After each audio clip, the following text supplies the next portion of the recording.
and stepping quickly.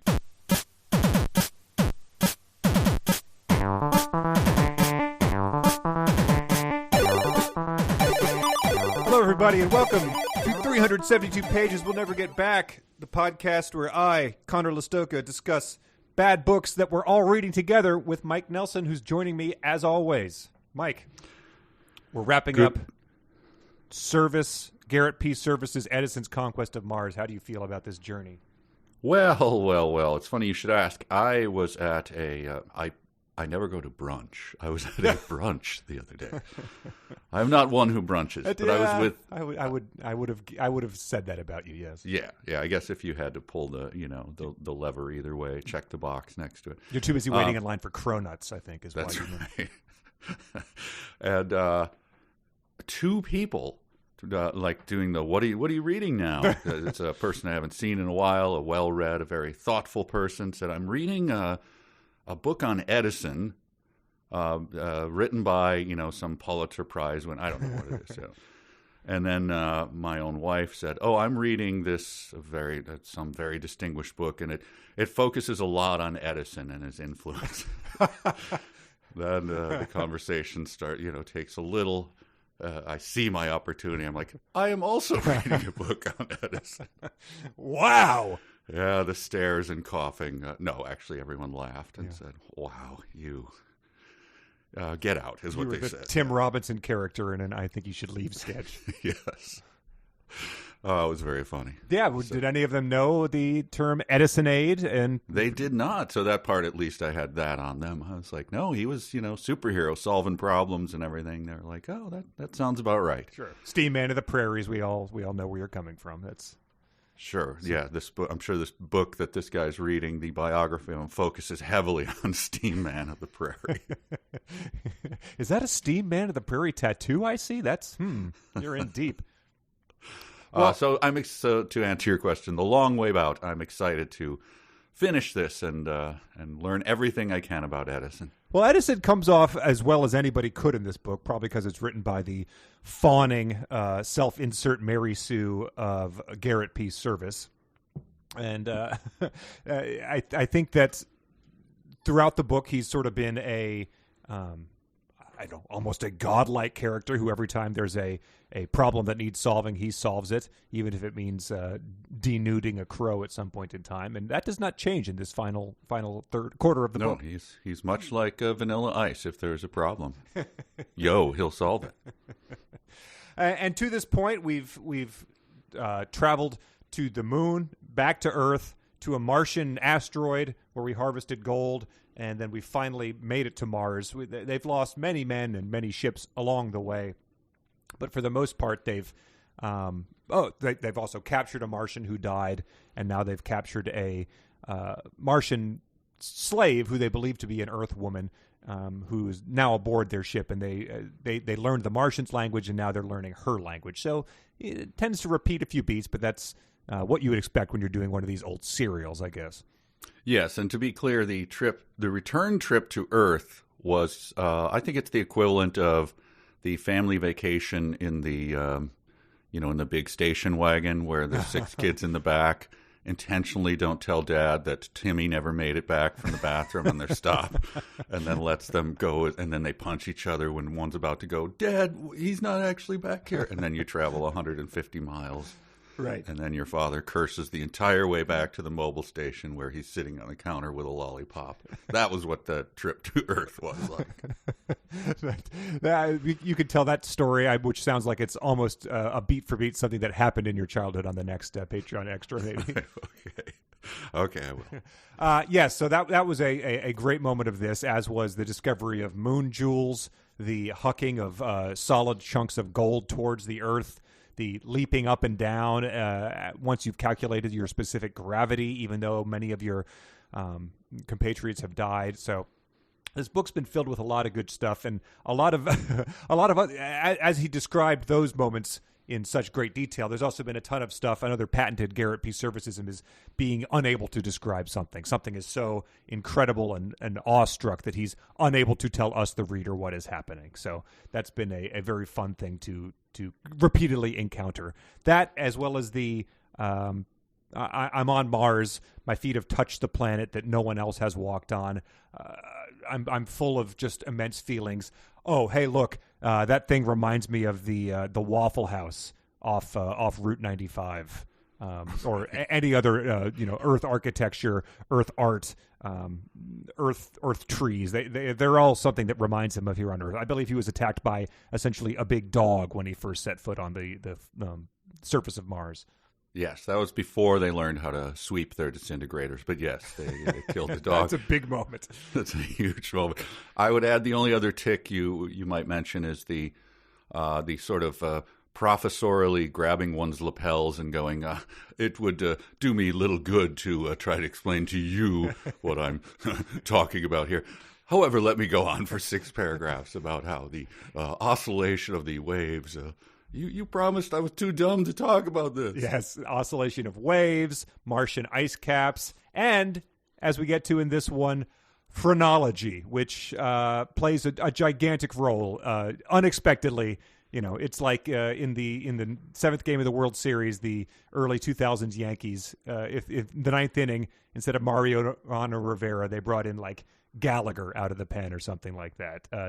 Phronologists just play an indescribable, to use Garrett P. Service's own technique, role in the back half of this book. An outsized role. And I would say, as I was reading that, I'm like, man, we're lucky this wasn't written just a little bit later. And we're glad the eugenicists made their way with us. I mean, yeah, especially because the phronologists are just sort of like they were there all along, So if they were just like, and then the eugenicists who came out with the German linguist sort of teamed up and tag teamed off the top ropes here. That would have been, when with the word Aryan being tossed around. I think that would have been unreadable material. But if the eugenicists were sort of like sitting back on Earth, waiting to hear how this journey was going to turn out, I think they might be pretty happy with the outcome. A little of this. golf clap at that one, yeah, for sure. So we can allude to that. So there's I don't know. I think I texted you about this, that we might be encountering the highest body count in any book we've read.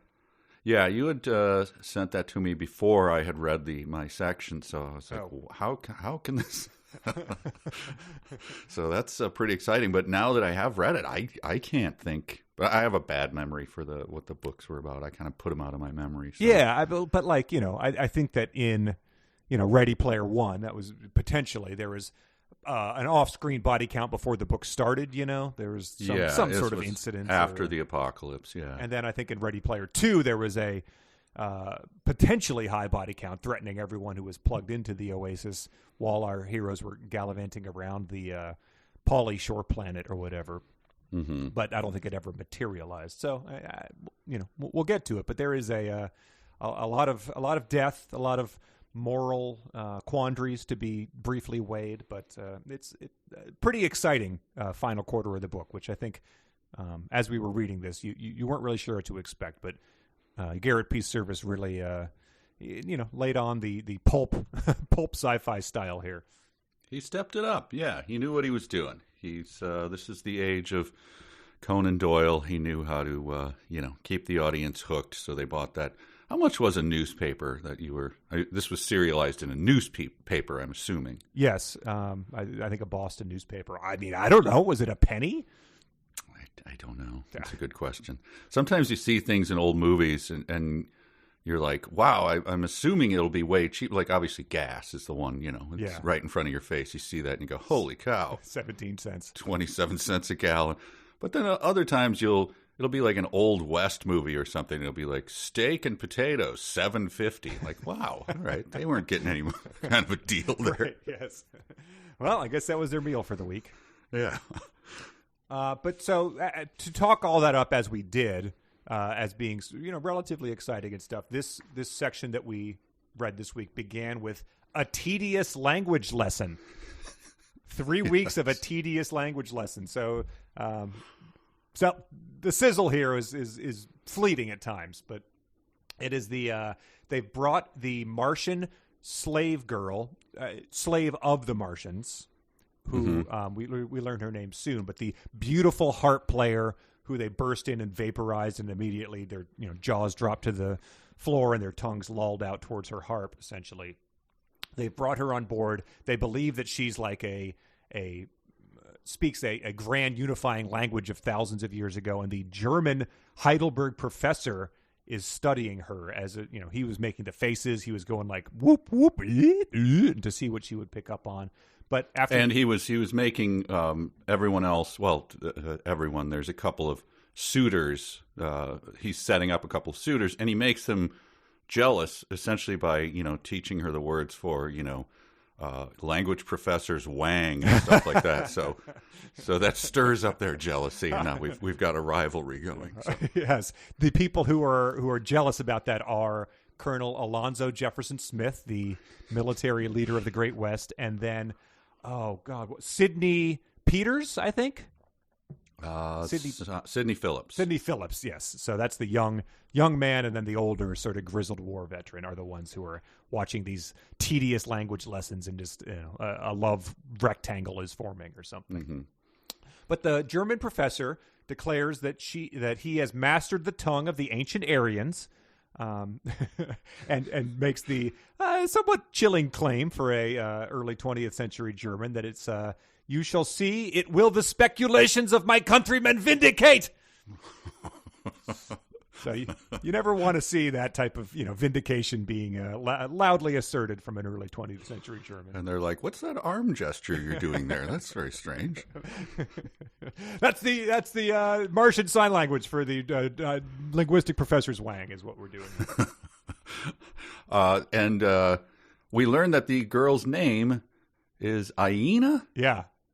Which I immediately thought it's very much like the horny cartoon wolf sound auga. It's very close, yes. So, speaking of tongue swallowing, yeah. Aina, and then he lays out the phonetic explanation for you right there next to it. And it says that soon the name of our beautiful captive was on the lips of all. And they just keep referencing how beautiful she is. We have no idea, again, like the trauma she's endured or how old she is, anything like this. But these guys are just all about it immediately. And they say that, and it's hard to imagine how the fleet, they think of them as ships on the sea. So I assume they're just like, sort of like roped together and like sitting out in space, just hovering.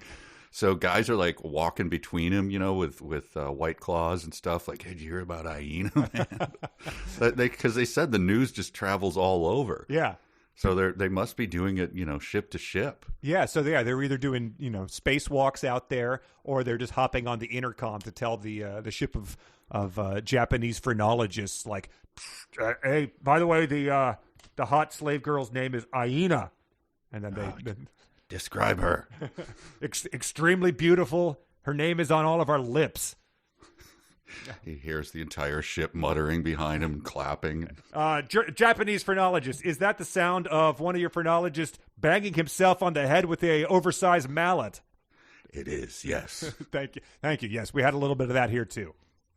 But it says she starts telling her story, I guess, since they have mastered her language, and they talk about like a beautiful valley surrounded by enormous mountains with snow that never melted, and lakes where they all lived, and splendid with flowers and rich, luscious fruits. And as she's telling this, the Heidelberg professor became visibly more and more excited. Yeah. Calm down, Professor really. From Heidelberg. You assume that if they do have any sort of showers, they are all probably just cold. So just go and take one of those, I think. Right. Yeah. And it says... he speculates that this is not something I was familiar with, is that she is from the Vale or Valley of Kashmir. Mm-hmm. And he says, from the Valley of Kashmir to the planet of Mars. What a romance, exclaimed a bystander. She is a slave, as were all her other people who were taken from that valley to Mars. It's usually not a part of your standard Hallmark romance. Plus, we know who shouted that too. So. Yes. That's his job, I guess. Yep. It just from the Valley of Kashmir to the planet of Mars to our discovery of moon jewels. What a romance. Damn it, Dale. Shut up. So the Valley of Kashmir is a poem, I think, by Yeats.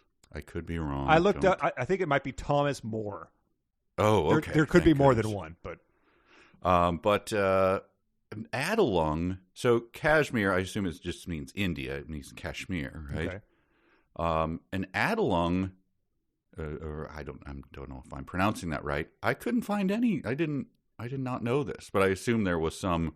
Maybe there was a very quick theory about the origins of life, and everyone glommed onto it like phronology and thought Sure. that was the thing.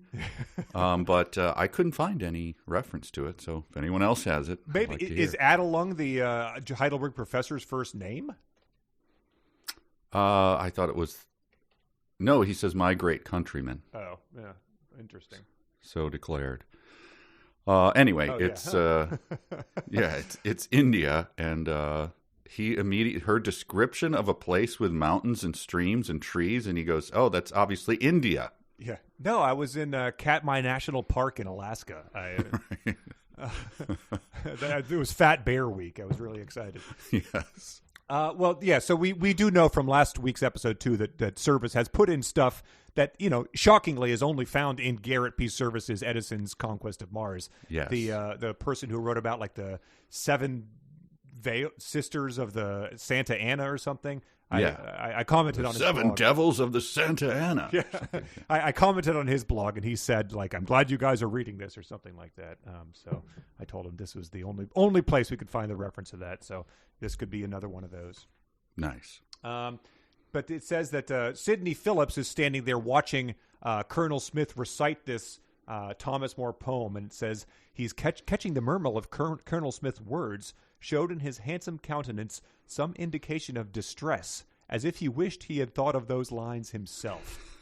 So that's how old-timey jealousy over a hot chick would work. You would sit there lamenting that you weren't the first to quote, the Thomas More poem, instead of being the one to be like, hey, I got you a shot of Fireball. Like, you're like, I should have done that. Now she's going to go home with him. I felt like it was, like Barney Fife or something sitting over in the corner. Dang it, Andy, I should have learned that poem. Yeah. Then she'd like me. Now Edna May's going home with that Wild West hero, Alonzo Jefferson Smith. It ain't right, Ange. It just ain't right. That was good. I have that as this is going to be fun. These two having the Colonel Alonzo and this guy, who's all we know about him is he's handsome and must be sort of bland. He doesn't really say anything. Yeah, I think he's the square jawed, just sort of guy that in the 1950s sci-fi movies they say like, well, you've got that handsome young guy, and you're like, handsome? Well, I guess they've asserted it. So.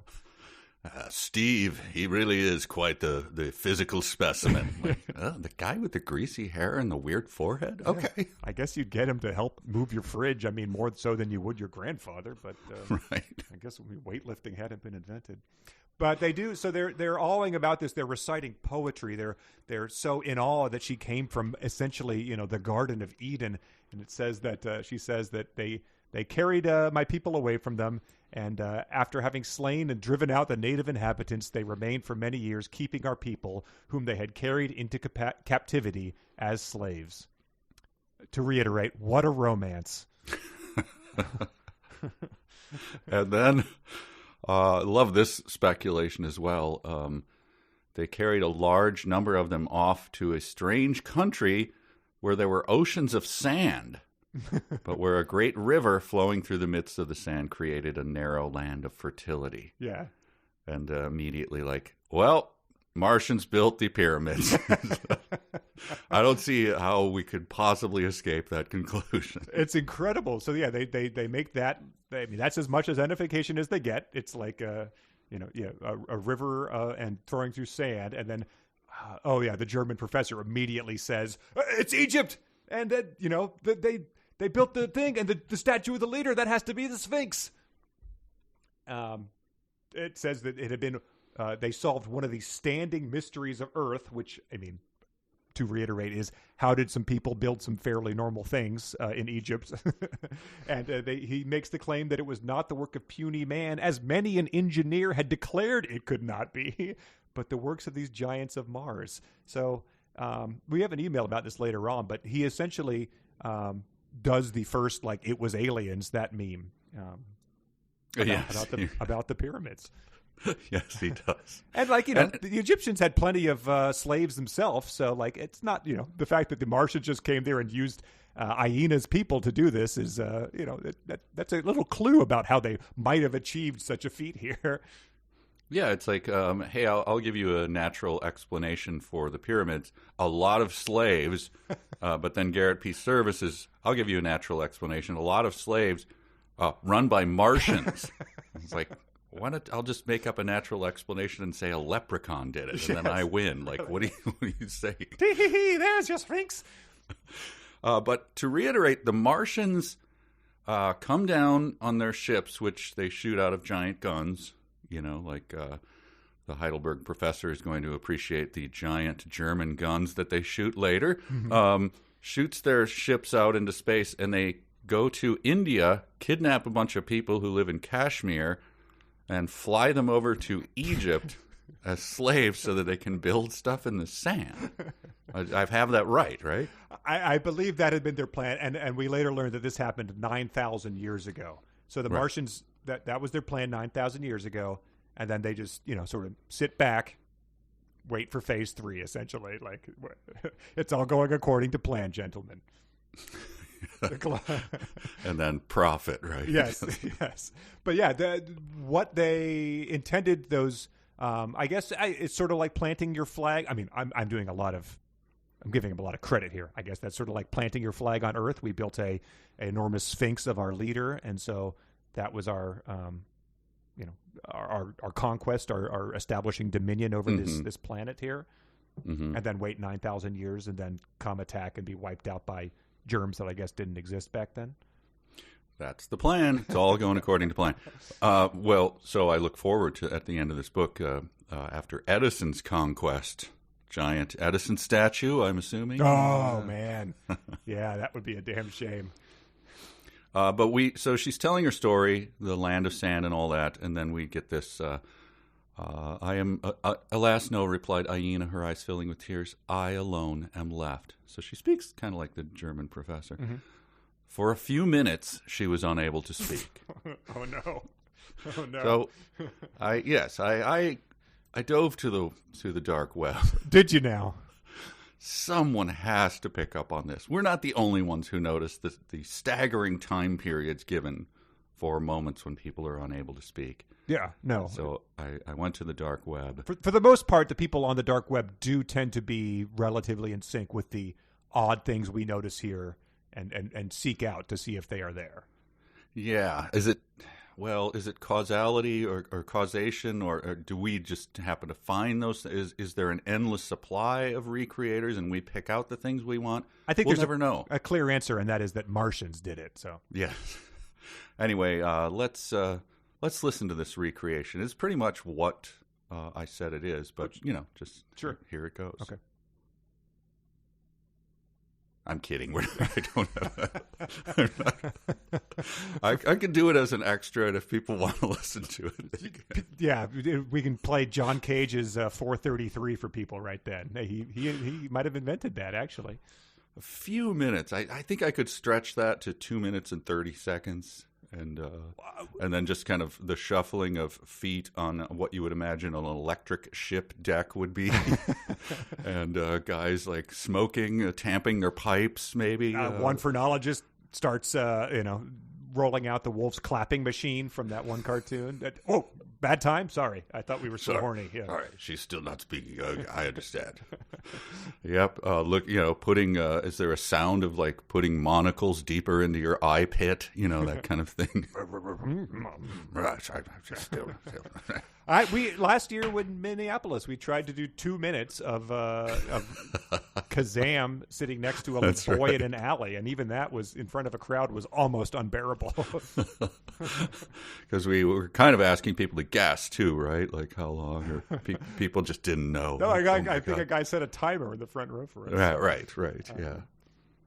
All right, so she's unable to speak for a couple minutes. Even her behavior there is like catching her breath, like starting to speak, being unable. That's another side of that coin. Mm-hmm. But then she goes on to say that there were several thousand people on this planet that had been brought back to Mars. They were there particularly, I don't know if most of them, were to delight the Martians' ears with music. For our people have always been especially skillful in the playing of musical instruments and in songs, while the Martians have but little musical skill themselves. They are very fond of these things. So I just imagine the Martians just like shittily picking up a guitar and, playing like the Smoke on the Water riff, or like, About a Girl by Nirvana that's like E minor and G. Like, if I could put time in a bottle, that's all I can do. I can't. The next chord shift is it's got a 9. It's got a 9 augmented. Dang. Just bagging out a classroom of them playing hot cross buns on a recorder. But they also said they were allowing the slaves to look through the telescopes. Well, some of my people were permitted to look through the telescopes, so I just figure they're wandering around with red Solo cups, right? Like looking through the, like, slaves, keep playing that music, and we're gonna check out what these ships are. And like, may I be permitted to look? So, you rat's ass, go ahead. Yeah. Like, oh goodness, I recognize those ships back when we lived in the Vale of Kashmir. Yeah, so go back there and play My Humps on the harp. That's a banger. Yeah. As you wish, sir. As you wish. The Martians are dancing on a table. But so they let the slaves, I don't even know what they're called, the ancient race of the Vale of Kashmir, look there. They spy the ships, and they start making secret preparations for when the Earthlings are going to come to Mars, and then the Martians, of course, find out about that, and says as soon as they learn about this, that they're going to collaborate, it says the monsters, their vengeance was too terrible. Instantly, the order went forth that we should all be butchered, and that awful command was executed. I love the sentence structure of that. The order went forth, and that awful command was executed.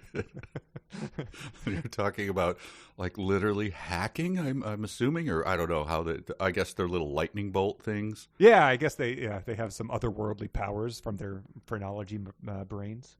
And then the lead Martian is like, Dave, toss those bodies into the canals. Like, we drink out of those, like. Yeah, compress them into the food that our heroes have been eating for the past couple of weeks. That would be a nice little twist. Which sounds like this, of course. So essentially, the heroes coming triggered this mass extinction event, the first one of the book. There's no real reckoning that they do with this. That if we hadn't come here, all the hyenas' friends would still be alive, even if, I don't know, being alive. Who knows what they would have preferred here, but they just sort of casually move on from that. There's no soul searching about that. Like, oh dear. In fact, they say her wonderful story had so captivated our imaginations that for a long time after it finished, we could not recover from the spell. And then they say it was told over and over again, from mouth to mouth, repeated from ship to ship, everywhere exciting the utmost astonishment. Did you hear? Us coming here, they killed every single person she ever knew and loved because of that. Wow, I got to tell the rest of my ship. And they once again call it a romantic tale as well. She's just sitting there like, I have seen so much blood. I saw my cousin's liver was like on my shoulder,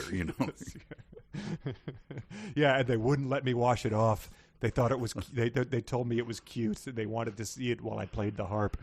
Yeah, I played Fury Lise on the piano while my cousin's liver was on my shoulder. Colonel Alonzo Jefferson Smith is trying to do the yawn arm over her shoulder technique right at that moment. Like, I'll reconsider. Yeah, that's quite a romantic tale. And they go on to say that, this was the probable site of the Garden of Eden. They determined that. So if you're saying Martians built the pyramids, why not? And then it says that 9,000 years had elapsed since the first invasion of Earth by Martians. So that's, quite a timeline. And it's like, so if she's been the humans from 9,000 years ago have then been isolated on Mars like that, she's like the most fascinating anthropological thing that's ever existed. She's essentially probably like a different species at this point in time. So, the fact that there's all these scientists on board, you'd think someone might be interested in that, but nope, it's just pure, like auga, as we said before. Yes. Just chatting about her, how she put her hair up that day is like the thing that goes around, like the radios are just buzzing. I also like that they are sort of like, they take this as proof of, the Garden of Eden. Martians, which is like, there's someone out there would probably be like, well, this is going to cause me to question some of this stuff, but it's actually just more proof that it's, proof all along is that was the origin of everything. Yeah, that comes up later in a big way, which, teaser. But yeah. I thought the same thing. Like, well, hey, wait a minute, you can't say both. But he says, I guess this is Edison himself. Destiny seemed to have sent us on this expedition into space for the purpose of clearing off mysteries that had long puzzled the minds of men. Well, yeah, that, and to stop the Martians from slaughtering everyone on Earth. Yeah, that's a nice... Let's keep our priorities in check here, gentlemen. Little retroactive justification. But it was that Edison's how he ends the chapter, because I liked, they're still, they're talking about the Garden of Eden. They're, going at Aina. But then Edison essentially does runs his nails down the chalkboard like Quint.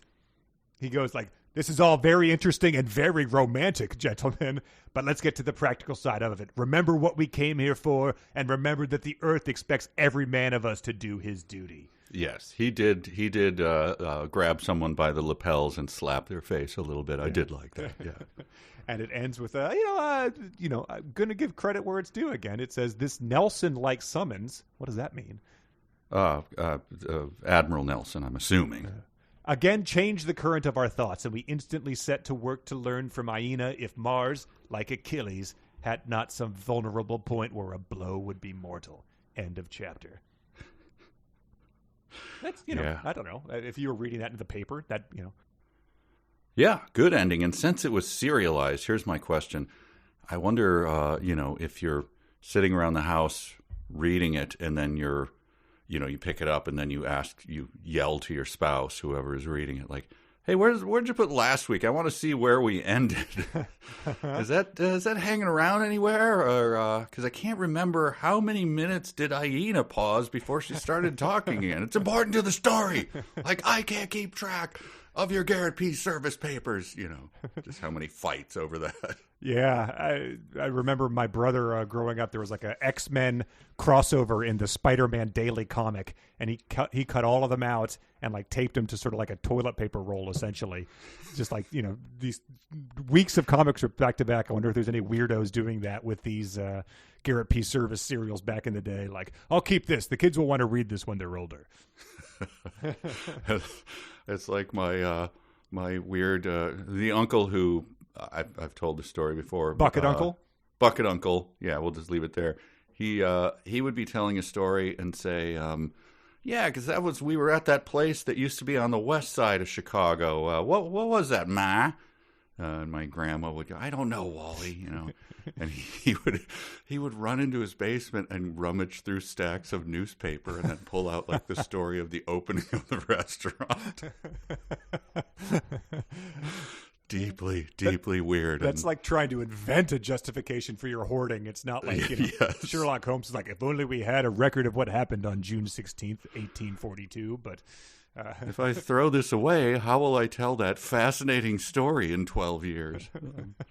Anyway. Local dog rescues boy. See, I knew that would come in handy. I think now is as good a time as any. I would like to hear. Why don't you talk about what you've made for everyone? Well, so it was teased in I believe the introduction episode because someone commented on our Patreon that when we announced the name of the book, they said you better get your copy fast because Service is selling. And I think both of us deeply regretted that we were not the ones to come up with that joke ourselves. Yes. Because Service is Selling is one of our favorite videos. I referenced it in our Riff Tracks meeting yesterday. It was on my mind. Yes. But I vowed, I think, that I would take the Service is Selling song and redo it to be about this book. And for like weeks, it was just like weighing on me. I was like, oh boy, how am I going to do this? What's going to happen? And finally, I just had one of those, flashes that it came to me. I, woke up 3 hours later and it was done. Essentially, I didn't realize what I had done. But, there's a lot of times, like, let's say you wanted to do, I think I did this. We did a song, I said it to Blackbird by the Beatles. It was the Canonically Bang song. You can go on YouTube and you can search for Blackbird by the Beatles instrumental.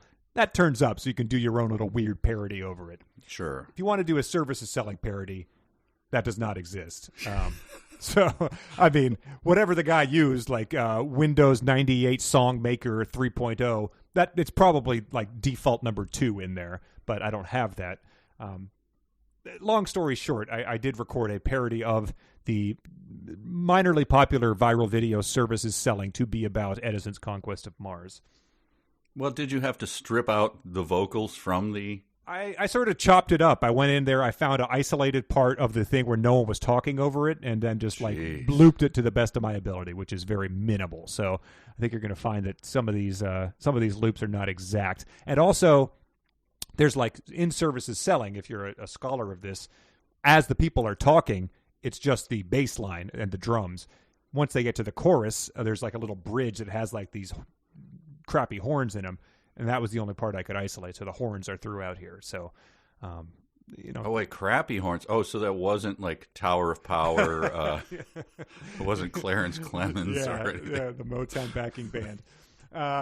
So I did the best of my ability. I think that if you're a scholar, or if you've heard this more than once, which is going to be, 1% of our listeners, maybe, you'll recognize that there's a lot of, I nailed a lot of the inflection, which just sort of came very naturally because I know who's speaking at each part. And I would just say because we've noticed this over and over again, like, why is this not more of a thing? Mm-hmm. So if you haven't watched Service is Selling, shame on you, sir. Shame on you. And so, all right, well, let's listen to the updated Service is Selling.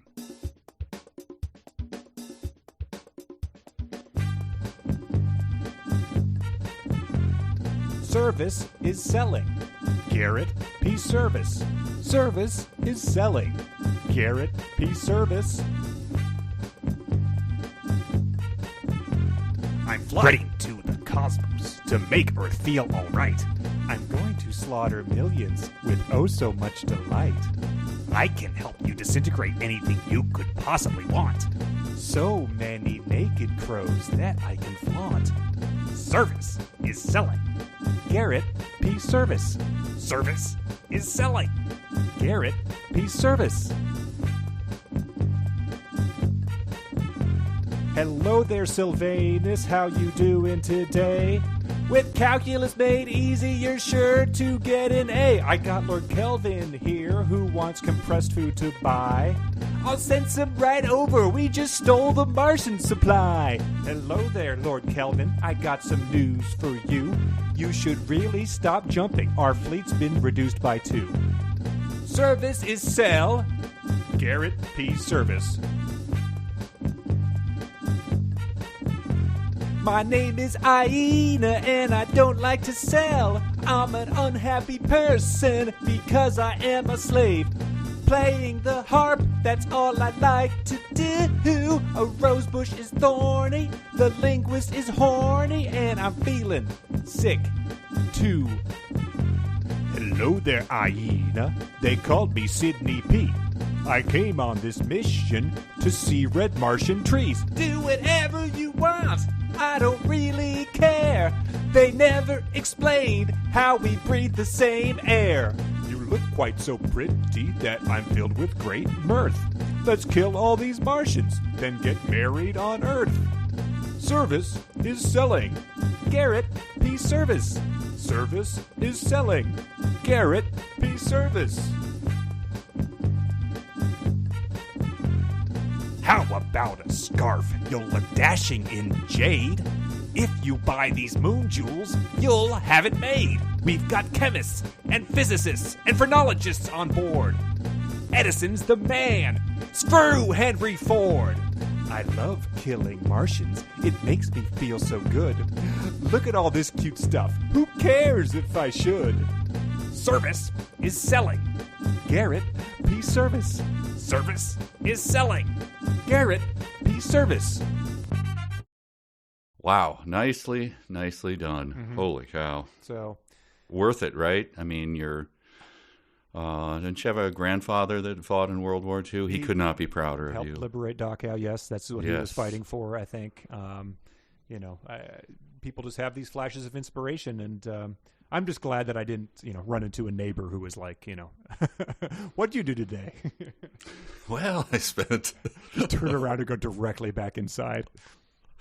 Didn't you, you were also inspired to write the, we've announced it now, so we're doing a Nick Nolte book. Yes. You were inspired that. So you, much like, I believe, Handel, Haydn, Beethoven, notebooks by the side of the bed, sitting bolt upright and, writing Ode to Joy scribbling it on a piece of paper next to their bed. That's you, only with services selling and a Nick Nolte book. See, so, the Nick you're in Nolte good book, company. It was definitely, we went out, a friend was in from out of town, went to a barbecue restaurant, and it was fantastic, like very surprising. I just gorged. I woke up in the middle of the night being like, oh boy, like bad idea. And that's when the Nick Nolte, I was like, we got to kick this off. And so I had a sort of idea and then the next, as soon as I got up for real, it was just like flowing out of me. My eyes, the pupils went white, and Lauren was like, what's wrong with you? And I was just typing, staring at the wall.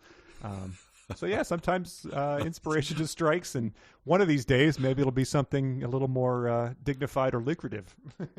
But it's very fitting for Nolte, so you can't complain about that. Exactly. Yeah, he would have eaten some expired Alpo or something. That dollar store dented Alpo ain't so bad, is it? But yeah, many people listening here might not be aware of that, but you can look forward to our own little Nick Nolte novella coming out, so you can critique us. I think we've managed to avoid a lot of the pitfalls that we've discussed on this podcast just by virtue of doing something that's meant to be quite funny and by not taking it too seriously. But I don't know when. Next couple months, you can look forward to that. Yeah. So back to the book. Back to Service, who has been selling. This is chapter 14. I do just want to point out that there is a litany of maybe a dozen or so services selling Happy Pete jokes in the history of Riff Tracks, and many of them are then tagged by being like, it's been a decade, that is never going to become a thing. Wow. Yeah, that was quite a while ago. He opens chapter 14 with, and I believe I misnumbered my chapter notes in the future, but whatever, we'll figure it out. He says this, this is just such a great way of saying this.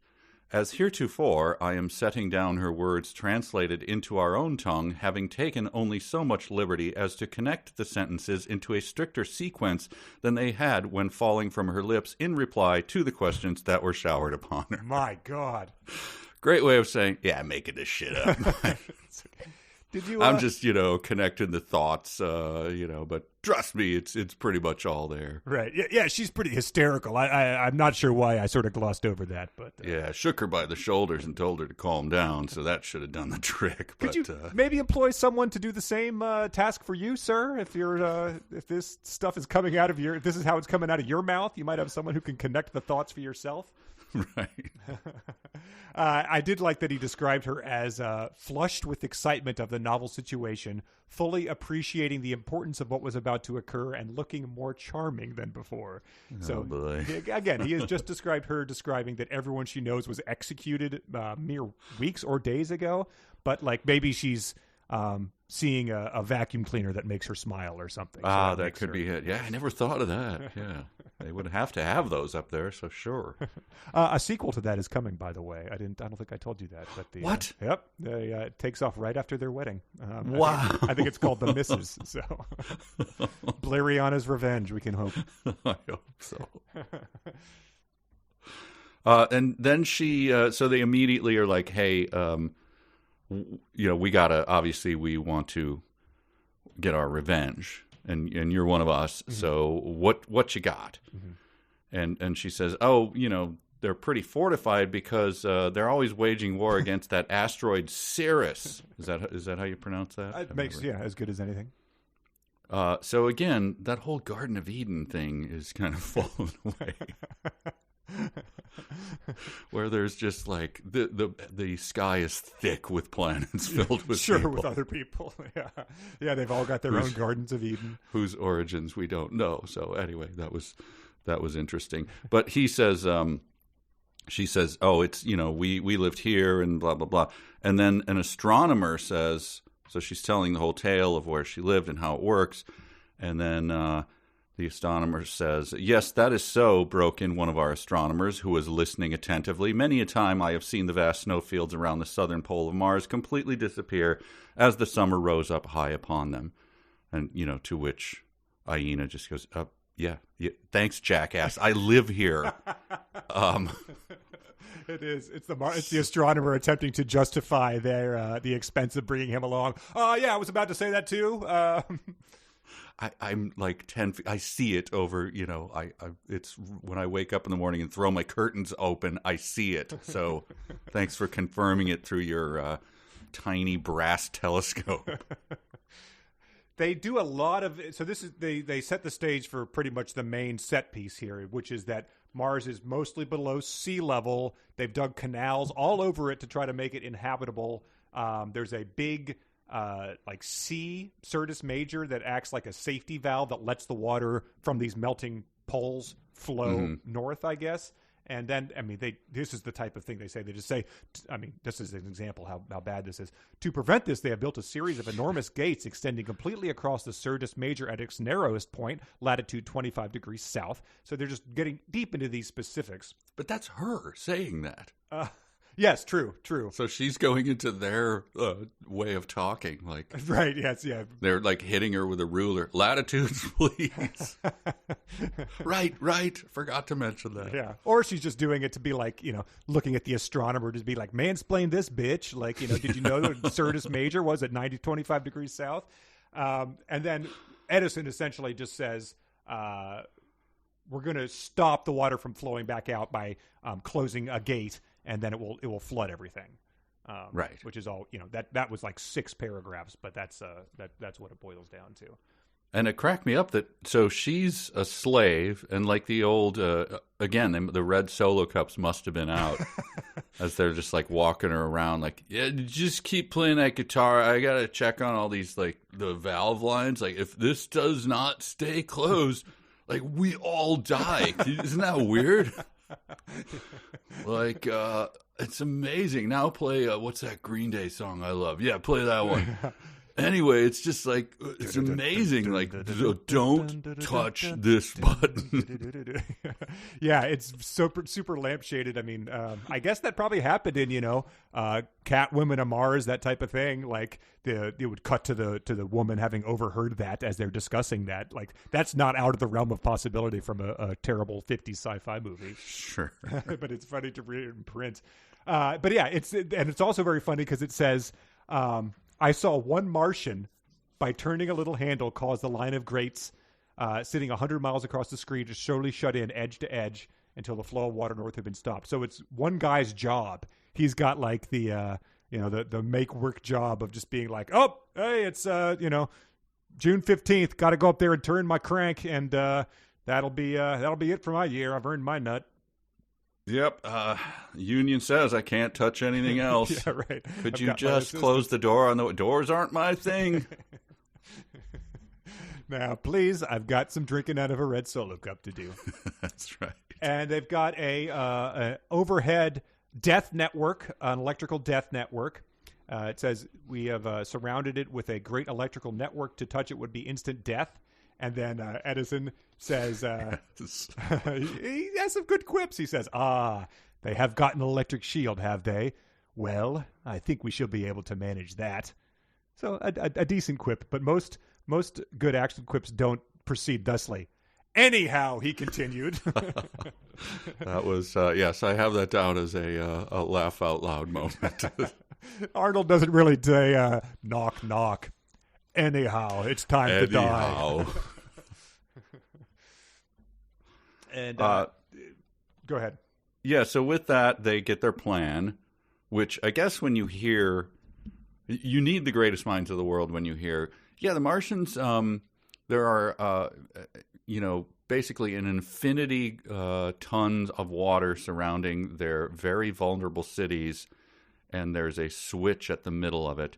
And if you flip that switch, every Martian on the planet dies.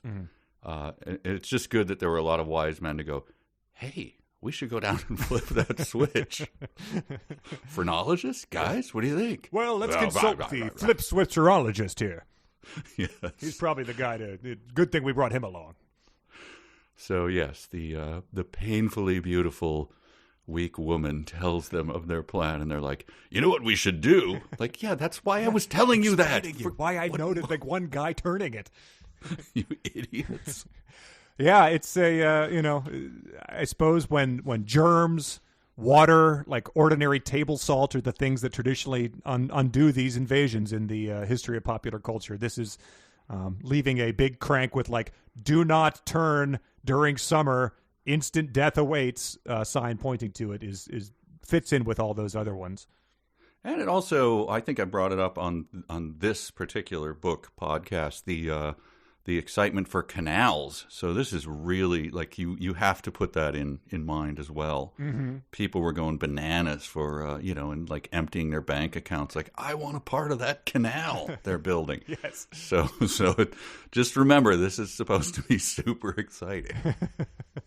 Yeah, I guess you just the main association with them was Venice or something, or I guess you were building.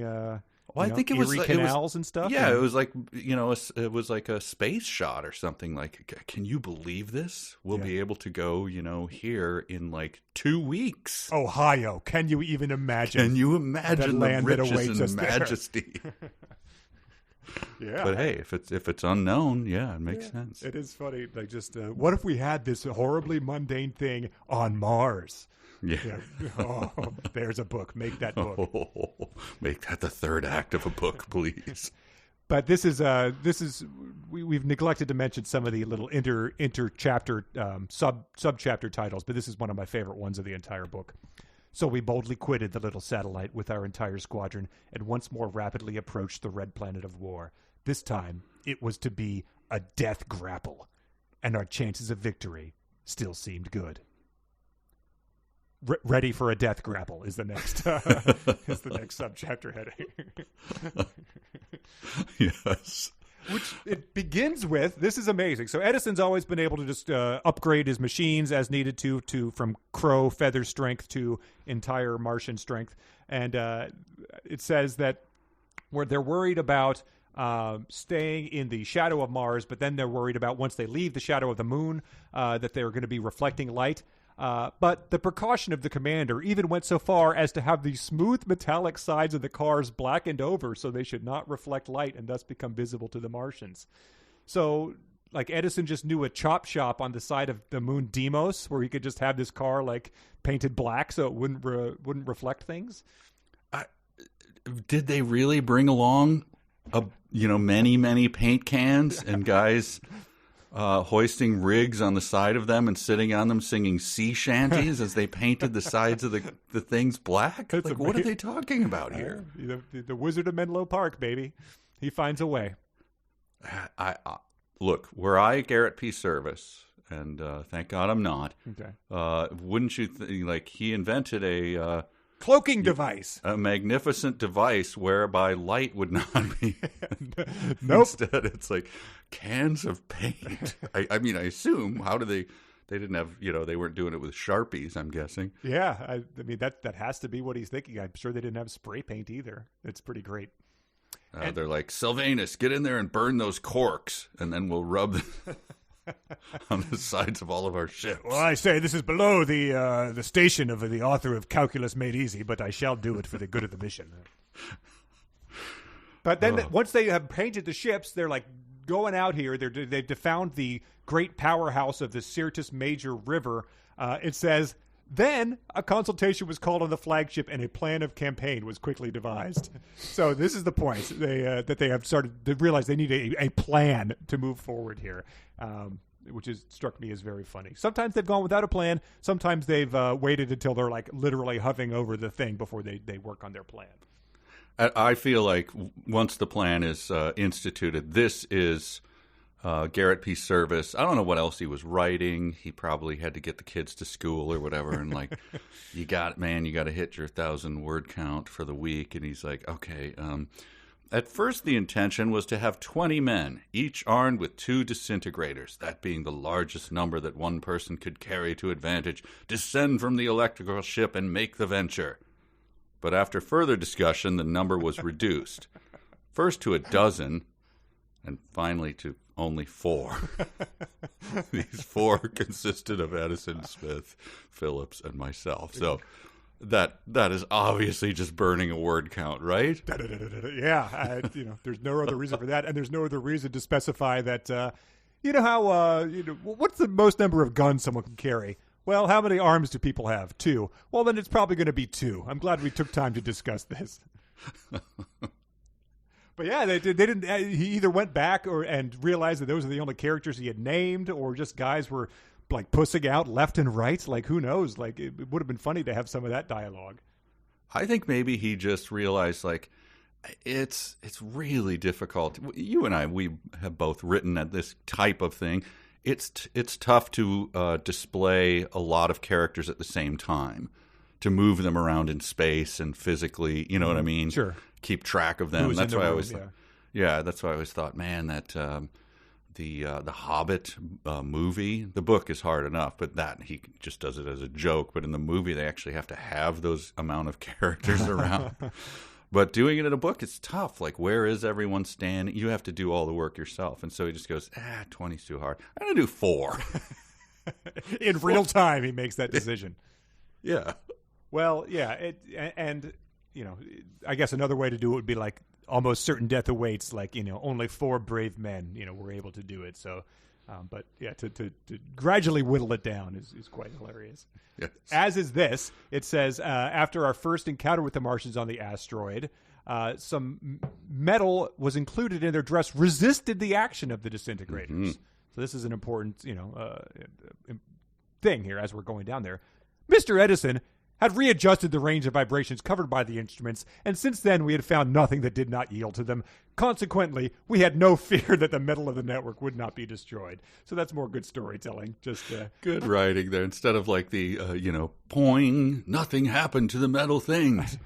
Death was at hand. Mr. Edison quickly devised a way by which nope, we figured it out in advance. Preemptively. So if you were worried about that, it's worse than the Hallmark movie where, the woman sees her man like hugging someone, and then like there's 30 seconds of tension, and then like, well, I saw you back there with, what's her name? Yeah, that's my sister. My aunt, yeah. Okay, woo. But this is like worse than that. Yeah, that's right. Yeah. By the way, I have an aunt who's going to be attending this gingerbread junket contest with me. So she's young and hot. If you see me, it's not going to be a problem. And then this is another thing that Service does. He loves inventing a problem that no reader would actually be concerned about, but then immediately explaining away with some preposterous solution before you've even had time to think about it. He says, sure. There was danger, however, of arousing attention by shattering holes through the treetops. I hadn't really thought that might be a danger. But it says, this could be avoided by first carefully ascertaining how far away the network was, and then with the adjustable mirrors attached to the disintegrators, focusing the vibratory discharge at that distance. Okay, good. I wasn't concerned. Now I'm even less concerned. This is amazing. And again, why did you not expand upon this? Like, I want 750 words on this. For a moment, I feared our arrival had been betrayed on account of the altogether too noisy contest that arose between Colonel Smith and Mr. Phillips as to which of them would assist Aina to settle the dispute. I took charge of her myself. Why is that dialogue not in there? Come on. Yeah, really. The horny Three Stooges, essentially, at this point in time. Look, you mountebank, keep your filthy, grubby paws off of that lovely, charming creature. I'll put up your dukes. Marquis of Queensberry rules, my good friend. Lo, 1 second. I just got a glimpse of her bra strap. Oh, take a look at that, Colonel Smith. Gentlemen, please. I will lead her down. I saw upper ankle. You scoundrel. Fisticuffs, then. And then him calming him down and like, look. Both of you want to pick her up and grab her around her slender midsection, but I'll do it because you can't settle this. Yeah, and she's just sitting there, like, looking at her nails, being like, God, these idiots. God. Is there anyone else who could rescue me? Can we get down there and slaughter 9/10 of the planet, please? We get a great sentence, which is, at length we were all safely in the tree. Which isn't that how Go Dog Go ended? Yeah. Big tree party. You're right. That's right. Yeah. And then it says, here's another Garrett P. Service in a nutshell. Then followed the still more dangerous undertaking of descending from this great height to the ground. Whatever will they do? Fortunately, the branches were very close together, and they extended down within a short distance of the soil, so the actual difficulties of the descent were not very great at all. Phew. I'm glad we got through that. We also, this is a repeated beat. I mean, we've had tree landings before, right? Yeah. I mean, when they found Aina, that was how they did it. They just kind of hovered above the trees. Yeah, and they determined that Mars looked red because the soil and trees were red. So that's we've had a lot about the trees already. I don't have a lot for this. It's them like creeping to this. There's a lot of sort of descriptions of interiors and the of course what we all know as electric candles were around everywhere. So thank you, Edison. I guess the Mars had Edison of their own. Yeah, but they go to a big chamber that is, I don't know, I assume the big the switching, the Wizard of Oz room. Oh, sure, that makes sense. Yeah, but combined with a municipal waste plant or whatever. Yeah. And they go there, and then they go like, all right, let's drown these guys. And they all run all over and start twisting things. But then Edison's superpower, he goes, stop it, idiots. Like, give me a second. Yeah, well, let me read you what he says. He says, all of us, they blasted some guys with their disintegrators that were working there. And that says, all of us began instantly to look about in search of the proper handle, seizing every crank and wheel in sight and striving to turn it. Yes. So it's like, well, it's all right. You've just alerted them to your presence. You've cut power everywhere. That just released toxic stuff into the atmosphere. And so he says, stop that, shouted Mr. Edison. You may have set the whole thing wrong. Don't touch anything until we have found the right lever. And then it was at that critical moment that the wonderful depth and reach of Mr. Edison's mechanical genius displayed itself. He stepped back, ran his eye quickly over the whole immense mass of wheels, handles, bolts, bars, and levers, paused for an instant as if making up his mind, then said decidedly, there it is, and stepping quickly forward, selected a small wheel amid a dozen others, all furnished at the circumference with handles like those of a pilot's wheel, and giving it a quick wrench, turned it halfway round. And therefore solving everything. Solving a problem. Yeah, it would have been great if that was just a huge electrical bolt, like shirts right into Alonzo Jefferson Smith's crotch. Jefferson's like, oh, wait, nope. One to the left. There, that opens the gate. Sorry about that, Alonzo. And Service goes, that just happened. And they cut to Aina, who makes like a face and crosses her arms. Man. Yeah, so I did enjoy that. Edison is just the Deus Ex Machina personified whenever you need him to be. It is funny, though, his, like, basically, shut up, you idiots. Like the Three Stooges are running around. What if we did this? Hey, stop it, you dolts. But yeah, that was sort of the, they didn't really cover that, I guess. Aina had just seen one person turning one dial, but you think that since they brought her along, she might be able to be like that one, but nope, they have to rely on Edison to do it. That's right. She did, I skipped that, but she did make an attempt at it. Like, she's like, and they're like, would you please? Please, men can turn these dials. I also just enjoyed that when they said that they blasted the aliens, they swept them rapidly up and down in the manner which had become so familiar to us while endeavoring to store one of the gigantic Martians. So this is like a technique that they've now mastered, which is just, I imagine, Dan Aykroyd doing like a comedic Ghostbuster busting type of thing where he's like shaking and like his head is flopping up and down as they're doing this to the Martians, just like waving it all around wildly. And they're like, well, glad we have mastered this one, because otherwise you wouldn't be able to just point this in every direction at the Martian. And then Dan Aykroyd, like, going to Chevy Chase or something, like, sweep the thing. I don't know what you mean by sweep. I am sweeping. I'm sweeping as hard as I can. But that is going to become important, because the last thing of this chapter is surprised by the enemy. At this instant, a startling shout fell upon our ears. There was a thunderous clatter behind us, and turning, we saw 3 gigantic Martians rushing forward. Whatever will they do as the chapter ends? His readers will have to wait for next week, but we can move right on to chapter 15. And whatever will they do is sweep them, cried Colonel Smith as he brought his disintegrator to bear. Mr. Phillips and I instantly followed his example, and thus we swept the Martians into eternity, while Mr. Edison coolly continued his manipulations of the wheel. I mean, we've mentioned it many times, the serials that we watch, that we do for Riff Tracks and that everyone's familiar with, and this one, I got to give him credit for the end of it, like, and then turning, we saw 3. That's how you do it. We saw 3 gigantic Martians rushing forward. You'll have to wait till next week. Yeah. Wow. I can't wait. And then sweep them. We swept them. They were gone. Yeah. Like, come on. The recent one we did was Shazam is on a conveyor belt that's taking him towards a super guillotine or something. And it's just like, how will Shazam escape? And then in the first seconds of the next one, he goes to the guillotine lowers, it hits him, and the guillotine breaks because he's a superhero. And so right. It's like, I paid my nickel and waited 2 weeks to see this in the theater. Right. So they have unleashed this torrential wave of water, and it's moving along.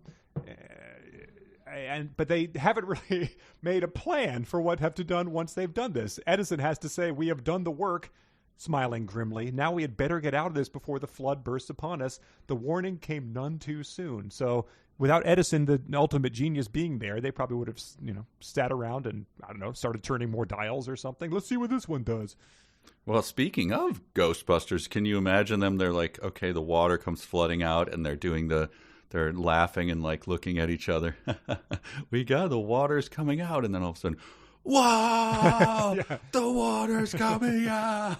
And then they take off, doing comical runs away from it. Yeah, they're all trying to get through the door at the same time. Let me go first, sweep. No, now's not the time. The water makes a wicked swishing sound, which I thought was pretty impressive for water to have that be personified to that degree. But it does say that the uproar, everything was so awful that for an instant the coolest of us lost our self-control. So it is full-on stooge Ghostbusters. Mm-hmm. And then it's just a long, fairly long for this, just escape from the water thing. I don't have a lot for that, except the water is like up to their, it's ankle deep, now it's waist deep, and knees, and then they're just barely able to get out of there. And then here there was an opportunity to clutch some of the ornamental work surrounding the doorway. And it made me laugh, like, well, I wonder what the Martians have as ornamental stuff around their doorway, like Patrick Nagel stuff from the 80s, or like clowns playing golf in heaven, or just like an Etsy man cave sign type of thing. Yeah. It's like weird big nose people that they can like, oh, put your foot on that nose and climb up here. Yeah, or a Scooby-Doo bookcase where you have to pull the book down to properly open the door. Well, yeah, he is saying ornamental, but he doesn't know whether it could be, right. Circuitry or something. Turn the dial, see if it works. More Garrett Service drama. They're trying to get back to their ship. It says, we no longer knew which direction was the tree by whose aid we had ascended from the electrical ship. We pushed first one way and then another, staggering through the rushing waters in search of it. Finally, we succeeded in locating it with all our strength hurried toward it. So, well done, sir. Aina faints. Not really sure. Yes, she's a good 50s lady. Favorite type of thing. I'm not really sure why she needed to be there, because she didn't really know which dial it was. But Colonel Smith lifts her into the out of the water, and Sidney Phillips stood by his side and aided him in supporting the unconscious girl. So they're sort of struggling to be the one that saves her. Colonel Smith slapping his hand away. That's not aiding her by doing that. Yeah, walking his fingers suggestively towards parts of her. But even Edison seems to be out of ideas. He says, we stayed a little too long. But then suddenly a cry rang out from directly above our heads, and I had to look. That was the 49th suddenly of the book. Wow. So we'll have to go back through Nick Nolte PI and make sure that that's not a trope we lapse into. I believe that was for me. I may be wrong, and I'll probably be caught on it and be a terrible hypocrite. But I think an early, like high school creative writing, don't use suddenly. Things do happen suddenly. Like that's how they happen. Yeah. Hey, it's you don't know it until you take a more critical eye to it. So I hope I realize that now. But then, is everyone who hasn't read the book and they're listening to this description are on tenterhooks, to use an old term, wondering who is going to save them. Yes. Who will this person be? Out of all the people that we've met, my gosh, I mean, their names come immediately to all of our minds. Sylvanus P. Moon Jules guy. Moon Jules. The various emperors. The electrician. No, the electricians all died. No, wait. Well, anyway, it's Tom. Tom, I guess he's an electrician, but he was from Edison's shop. The expert electrician from Mr. Edison's shop. If you're like me, I mean, you'll of course remember Tom. I mean, he's been discussed ad nauseum on the podcast. But if you are just reading along, we'll have to remind you that several chapters ago, Tom notably brought Edison the anesthetizer. Yes, gave him a little ball of gas, right? That was Tom. Yes, that was Tom. It is only mentioned in the book, but he comes up huge here. He's hovering a ship over. He's throwing ropes down. Yeah.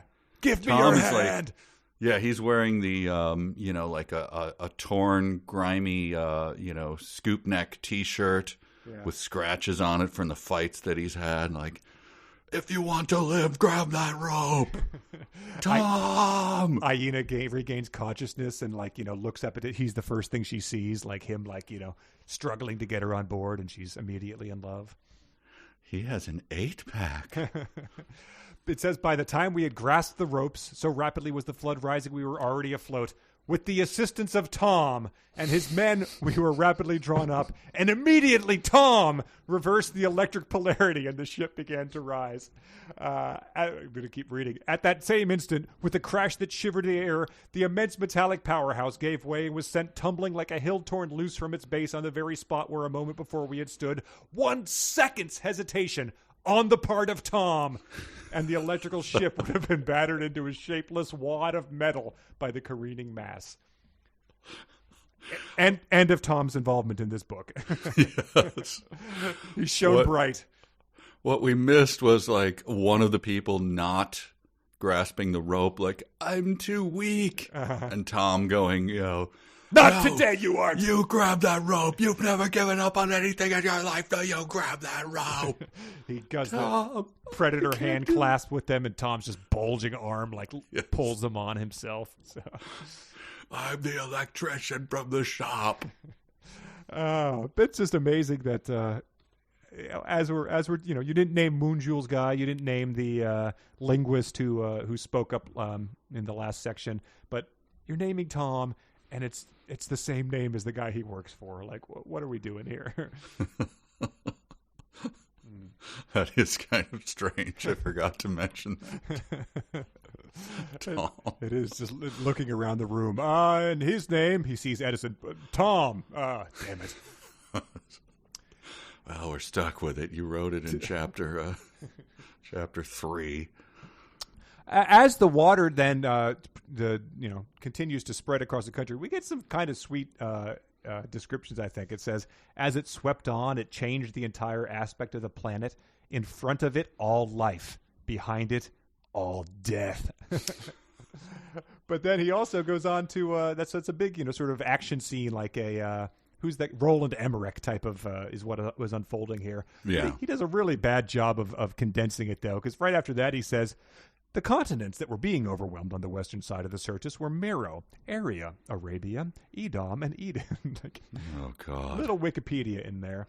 And it says that we calculated, therefore, that about 2 days would suffice to place the planet at our mercy. So you've unleashed this huge thing. You're going to, in the movie, you just, you see a montage of all the suffering. But they're like, we'll check back in 2 days and see if everyone's dead.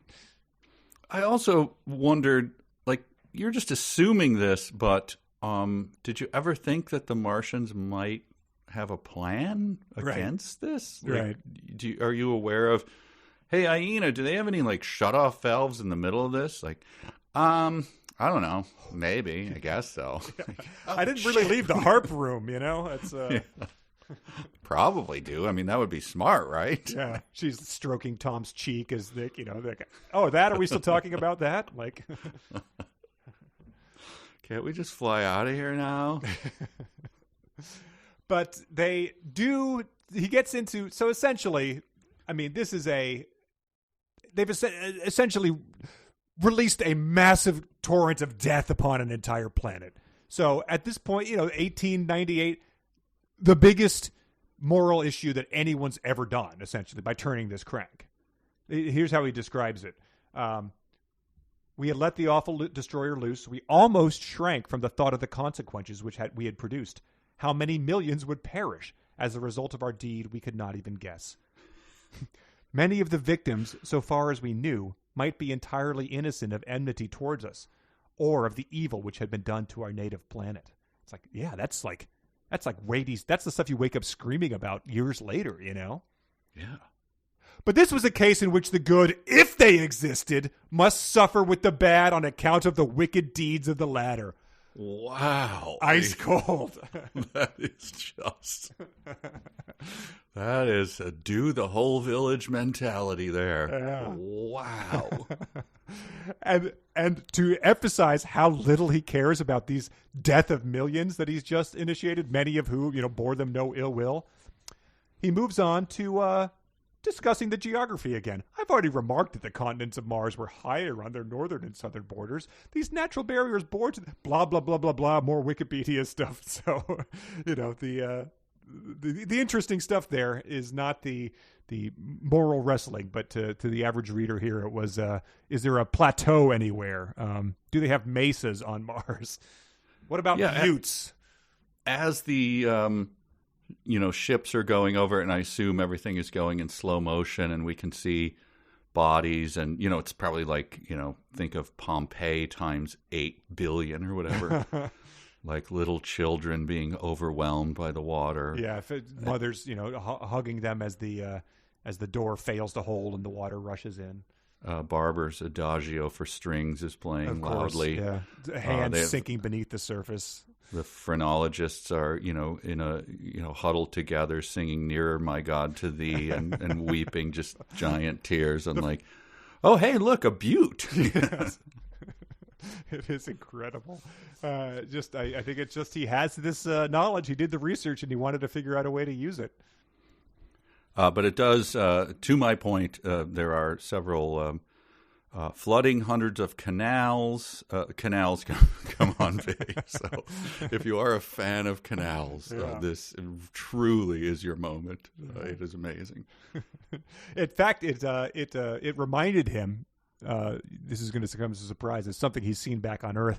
It reminded me of the pictures I had seen of the deluge in the days of Noah. So just as a... the pictures? A listener wrote in to be like, what? I think it was Hayden. He said, did Ham have a Kodak back then? And it says, we were moved by a desire to help all our enemies, Yes. for we were overwhelmed with feelings of pity and remorse. But to aid them now was utterly beyond our power. The mighty floods were out, and the end was in the hands of God. Wow. Kill them all and let God sort them out. Yeah, and God is like, God here, don't acknowledge the Martians, never have and never will, so don't put this on me, you weirdos. I gave you a book. Ceres is not part of my, not my people, man. Yeah. I've got a guy who just caught a touchdown in the Super Bowl who I've got to respond to because he thanked me, and you guys are not not priority number one. Not really paying attention. And it says the end was in the hands of God. Fortunately, we had little time for those thoughts because it was dawn and some Martian airships appeared. Oh, yes. Yeah. The big, this was a surprise to me. Mm-hmm. 1,000 Martian ships. So there was a lot of this is, hey, look, man, this is really sad. We're destroying their entire planet. Man, they're done. Oh, hey, 1,000 ships. That's, at this point in time, vastly outnumbers their fleet. I guess that's probably equal. They've lost half of their ships, I guess. Yeah, so this made me laugh. They think they've just won, like this is it. The moment it was in this position, an electrical bolt was darted from its prow, and one of our ships received a shock, which, although it did not prove fatal to the vessel itself, killed 2 or 3 men aboard it, disarranged its apparatus, and rendered it for the time being useless. Well, that's their trick, is it? Said Mr. Edison. 2 or 3 men. 2 or 3. Could you, so then getting back to, the folded flag to the widow, oh, thank you, Mr. Edison. This is indeed a great honor. It was their little trick. They pulled I wasn't sure whether us. he died then or when, but whatever. Like, what? You don't even know? I don't know. It was 2 or 3, okay? Why are you busting my balls? He's looking back at the Navy officer, holding the flag and being like, it turns out it was 3, and we only brought 2 of these. So, oh boy, if you 2 would not mind, can you do like the, you get the flag on Monday, Wednesday, Friday, every other weekend, alternate Sundays. It was, that's awkward. But yeah, then Edison says, after he says that's their trick, he says, whenever you see one of their airships beginning to stick its nose up after that fashion, because they stuck their nose up like the nose of a fish approaching the surface of a water, to use a weird analogy. When you ever see one doing that after that fashion, blaze away at it. Yeah, so this battle wages, which is, I found it very odd after all of this time, but he's got to, again, word count, got to kill it. Mm-hmm. There's just a bunch of ships below them, sort of occasionally, destroying one of their people. But mostly what they're doing is just they're doing the whole village. They're coming in with, they're shooting fire into the foxholes. Yes. And, just roasting guys, and screams and everything like that. Screaming like Rambo and unloading a flamethrower on them. And he says it was like firing into a flock of birds that could not get away. Coming full circle with that crow thing. Yes. Long con. It was. It played off. That was why they tested it. That's right. Yeah. As our strokes fell thick and fast on all sides. Clarence Carter has been stroking up here. So did they denude these ships first to get rid of their hull, and then their naked little bodies were there, and then they shot them again at a different... I think that since Edison had fine-tuned their disintegrators to work on the metal as well, there was no need. It was just... That's true. I mean, since they had mastered the sweeping technique, that's what it was all about. But yeah, speaking of the Rambo whole village here, it's just it describes it as a frenzy.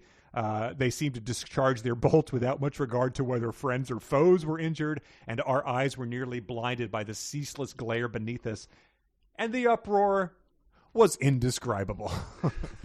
5 indescribables in the book. I had to go look at this point in time. Oh, man. But he keeps saying, man, they just had our pity. It's so horrible. And then in a little while, we had overtaken the front wave, which was still devouring everything. We saw it bursting the banks of the canal, sweeping away forests of gigantic trees, and swallowing cities and villages, leaving nothing but a broad expanse of swirling and eddying waters, which, in consequence of the prevailing red hue of the vegetation and the soil, looked, as shuddering we gazed down upon it, like an ocean of blood flecked with foam and steaming with the escaping life of the planet from whose veins it gushed. Wow.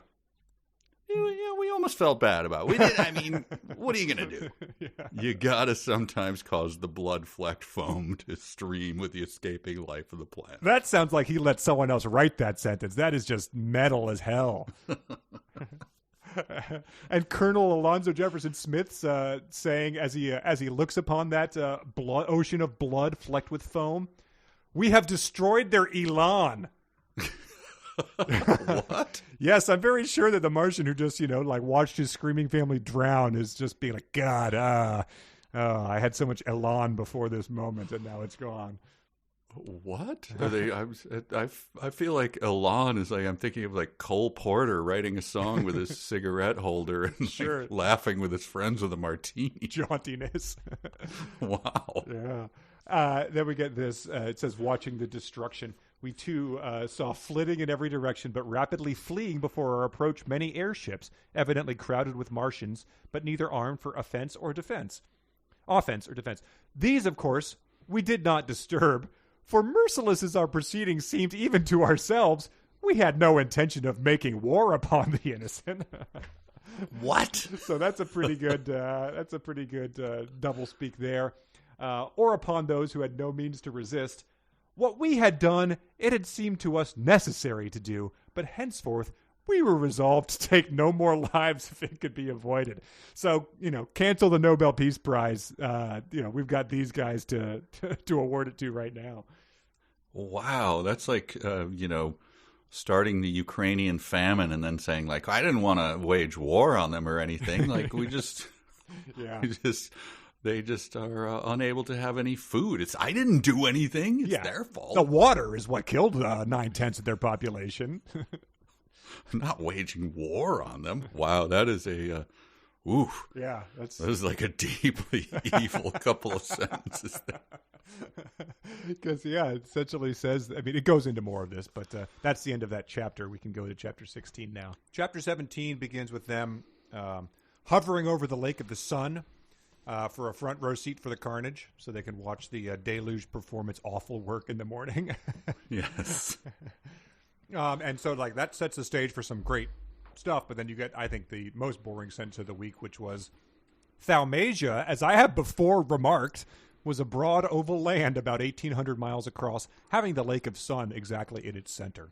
And I don't recall that exact remark, but I do like that that's something that he's like, you'll remember my famous catchphrase about Thaumasia.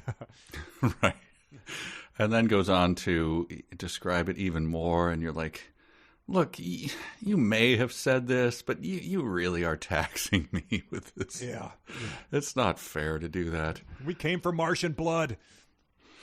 And then you sure get it from Colonel Alonzo, what? Jefferson Smith. As Colonel Smith put it, you couldn't trust these coyotes. The only thing to do was drown them out. I'm sorry for them, but I guess there will be as many left as be good for us anyhow. Like, dude? Churning blood waters. Yeah, it essentially says they're down there watching Martians, try to get to the high ground, but knowing that, it would not even contain 1 in 10 of those who sought refuge there. Yeah, you got to drown them out. Again, our hearts sank with us at the sight of the fearful destruction of life for which we were responsible. Look at them coyotes. Wow. I like that essentially every Martian is doing the Jack and Rose thing of not letting them onto the platform. It's just yes. And it says that thousands upon thousands of Martians still remained here to become victims of the deluge. Some, perhaps, had doubted the truth of the reports that the banks were down and the floods were out. Others, for one reason or another, had been able to get away. Others, like the inhabitants of Pompeii, so there you go, had lingered too long or had returned after beginning their flight to secure abandoned treasures, and now it was too late to get away. Wow. Yeah, it really is just the Adagio and Samuel Barber. Ben, how does our author react to this? It says that they he essentially turns into a cartoon character himself. It says, when we had progressed to a point halfway up from the Lake of the Sun to the border of the sea, having dropped down within a few hundred feet of the surface, there suddenly appeared in the midst of the raging waters a sight so remarkable that at first I rubbed my eyes in astonishment. So who knows when that cliche started, but that's pretty hilarious. And well, if you were wondering what it was, and you were thinking, I've got to read to find out what this is. Mm-hmm. No, you get one of the chapter heads with an exclamation point at the end, so I don't have to do it. A woman 40 feet high, and then it's a woman 40 feet high. It is. But some important details. What do you think about the woman looks like? Is she just sort of a is it a Martian woman? It turns out she's from Ceres, so that's where the giants of Ceres live on. But is she sort of plain? Is she, is she a working woman, like, with ripped arms from working in the soil on this planet? Like, well, she's from Ceres and she's a slave, so I don't know, 6 breasts, 2 on her back, 2 on her knees, a tail coming out of her forehead. Yes, fangs that sort of shoot out, but they've been clipped, of course, by her captors. Right, and she oozes like a slug. Yes, and there's a poison that she normally would spray at her enemies, but because they clipped her fangs, it like sort of dribbles down her. She's a horrible sight to behold. Right, and she's been, obviously, as we've said, a slave for decades now, so she's not in peak physical condition. She's broken down. Yes. As perfect in form and in classic beauty as feature as the Venus of Milo, a magnificent, magnified human being not less than 40 feet in height. The hottest woman they've ever seen towers above them in the waters here. It says that she's the first, the woman from Ceres. She was taken prisoner by the Martians during the last invasion, and since then has been a slave in the palace of the Emperor, who gets the first mention here. We covered him in real or fanfic, but that's just Aina casually dropping that there is a Martian emperor. And Colonel Alonzo Smith is like, he maybe doesn't catch sight of her right away. Is like, wow, she's quite large. Like, sounds good to me. More to hold on to. Like, no, I mean, she is very like, yeah, I like it. Tell me about it. She's 40 feet tall. She's peering in the window of our ship right now. Oh, shit. Well, that coyote will hunt a roadrunner, that's for sure. And so they say, they I believe we read, like they were like thinking about Pompeii. They, the life was sort of starting to weigh on them. Very quickly get over that. There she stood with a light white garment thrown about her, erect, half defiant, half yielding to her fear, more graceful than any Greek statue, her arms outstretched, yet motionless, and her eyes upcast, as if praying to her God to protect her. Her hair, which shone like gold in the increasing light of day, streamed over her shoulders, and her great eyes were a stare between terror and supplication, so wildly beautiful a sight not one of us had ever beheld. So is Aina like being like, I don't know. Look at her ankles. Like, seems like a bitch kind of to chubby. me. Yeah, exactly. And so every single guy is like, save her. But she drowns, and as the hot slave from Ceres drowns, someone else quotes another poem, which I think was Thomas Hood, The Water Lady. Oh, wow. Oh, you're right. I missed that. I did not look that up. Yeah, I just thought, I don't know. I didn't recognize it, but and as Sidney Phillips, as the hot 40-foot slave from Ceres drowned, says, if but for that woman's sake, I am sorry we drowned the planet. How hot was she? This is incredible. But a moment afterward, I saw that he regretted what he had said, for Aina's eyes were fixed upon him. Perhaps, however, she did not understand his remark, And perhaps if she did, it gave her no offense. Then why did you just... Right. Why did you mention it? But you have no idea what you're talking about. Yeah, I that was very curious too, because essentially you think she's jealous, and he's going to have to be like, "Oh, but too tall for me." I mean, some people might think that's beautiful, but no, I like him your height, honey. I mean, women's beach volleyball tall is fine, but this is a bit much. I also like, they're all like staring at her and reciting poems, and like there are 3, 4, and 5-year-old Martian children just like, oh, God. Why did our God, the one who knows the other God, forsake us? Yep, they don't really. The ethics here are not going to be studied in a graduate level class, I don't think. Wow, I was actually I made that up. I was kind of kidding about that, and as I was scrolling down, there's the actual drawing that shows the woman, and in the boiling sea are the faces of the... So I was just sort of making that up. Drowned faces of the innocent. Jeez. Yeah, but you also get you get sort of like Billy Zanes who are like mercilessly shoving back into the flood all latecomers to prevent crowding on the land. That's amazing. And then it says the Martians who are doing this horrible act of survival eventually note them and says, "We were their conquerors and they knew it. We were coming to demand their surrender, and they evidently understood that also." But then they decide to have a confab, Mr. Edison suggests, a parley with the enemy, and he says, let's take Aina with us, I suggested, and since she can speak the language of the Martians, we shall probably have no difficulty in arriving at an understanding. Which, I tip my hat in their ability to remain optimistic in the face of just this horrible amount of suffering they're witnessing. At this point, I was slightly confused, though. Can't they speak the Martian language as well? Well, from the guy they captured, who they blew up on the ship. Yeah, it's a good thing that guy died off screen, because otherwise he would have had to witness some pretty weighty horrors. I do like, though, you mentioned they're going to negotiate unconditional surrender, and Edison sounds pretty bored about it. Like, we shall have to go down and have a confab with them, I suppose.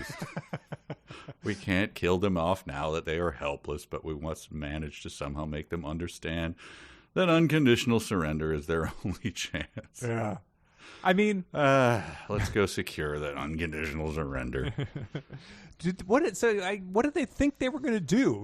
The Martians came to Earth to kill us all, so they set back up here. I guess it's having to witness it is a different thing than just doing it theoretically. But were they planning on negotiating from the beginning? Just destroying everybody? It's unclear. I guess he was making it up as he went along. Oh, completely. Yeah, they had no plan at all. But it says that we did not deem it wise, actually, to venture into the lion's den without having taken every precaution against a surprise. That is literally all you've done on your journey. You've underestimated the Martians' abilities and intelligence and gone into things without a plan, and then suffered the consequences every single time. And this is where it gets into I think I texted you or something about this. I'm actually angry now at what they do. They go into the palace with a bunch of their men? Yep. Well, yeah, with a bunch of men, including Colonel Phillips and Sidney Phillips, a party of 40 men. Why? I mean, the planet is at their mercy, right? Yeah, but they have to negotiate surrender, I guess? Do they? I don't think so. No, it seems like they could just sweep everyone away with their things. Yeah, or Edison got a coconut and turned it into a PA system, and we shouted our demands at the Martian Emperor. Right. Like at the the famous album at the end of World War II, where the Emperor, every radio in the world had to be turned on, and then it was like, "We have surrendered," and that was the thing that stopped the Japanese. But okay. Well, sure. Anyway, they do it. It made me angry. Yes, it doesn't make much sense, but it does set up one. It's a serial, so you have to draw it out. Even in these final stages. I did like this. This was as they go into the palace. They found ourselves in a vast antechamber, adorned after the manner of the Martians, which is the Martians decorate stuff in the style of the Martians, which is a good Kleinian thing to do. Sure, The variety of 80s dance moves. I'm not going to explain what it looked like, but there you go. Right. But then I don't think they've seen them before because they've just been dealing with the Martian workers and the guys who enslaved Aina. It says, grouped around the throne, some standing and others reclining upon the flights of steps which appeared to be of solid gold, was an array of Martian women. Beautifully and becomingly attired. You don't say! Despite their stature, for these women averaged 12 or 13 feet in height. Okay. Yeah, that's just in the sweet spot there. The beauty of their complexions, of a dark olive tint, was no less brilliant than that of the women of Italy or Spain. But not Seville, dear God, I hope. God. Oh, my God. Parched lips and sunburnt faces. Throat. Oh, my God. That is amazing. Like, so that was a trope that just couldn't be, you couldn't get out of it? If there are women, they are hot underwear models. Yeah. No matter, from Europe, yeah. Yes. The only difference is 12 to 13 feet, 40 feet, or just sort of normal human height. Yeah, what is it? Is it Raquel Welch who became the 50-foot woman or whatever? Yeah. It's that, like she's wearing the fur bikini and stuff. Yeah. Oh, man. It just is. It's nice to get a window into the 1800s guy horniness, too. Just like Service flipping through travelogues to Italy or Spain. His wife's like, where are you planning a vacation? Oh, I don't know. I figured we'd go to Ohio. That new canal can get us there. Why are you looking at those pamphlets about Italy? I just researched for the book. Why, Garrett P. I never. Frying pan to the head. And then this is great, too, a slam on someone I've never heard of out of nowhere. It says, there are some, at the top steps of a magnificent golden throne sat the emperor himself.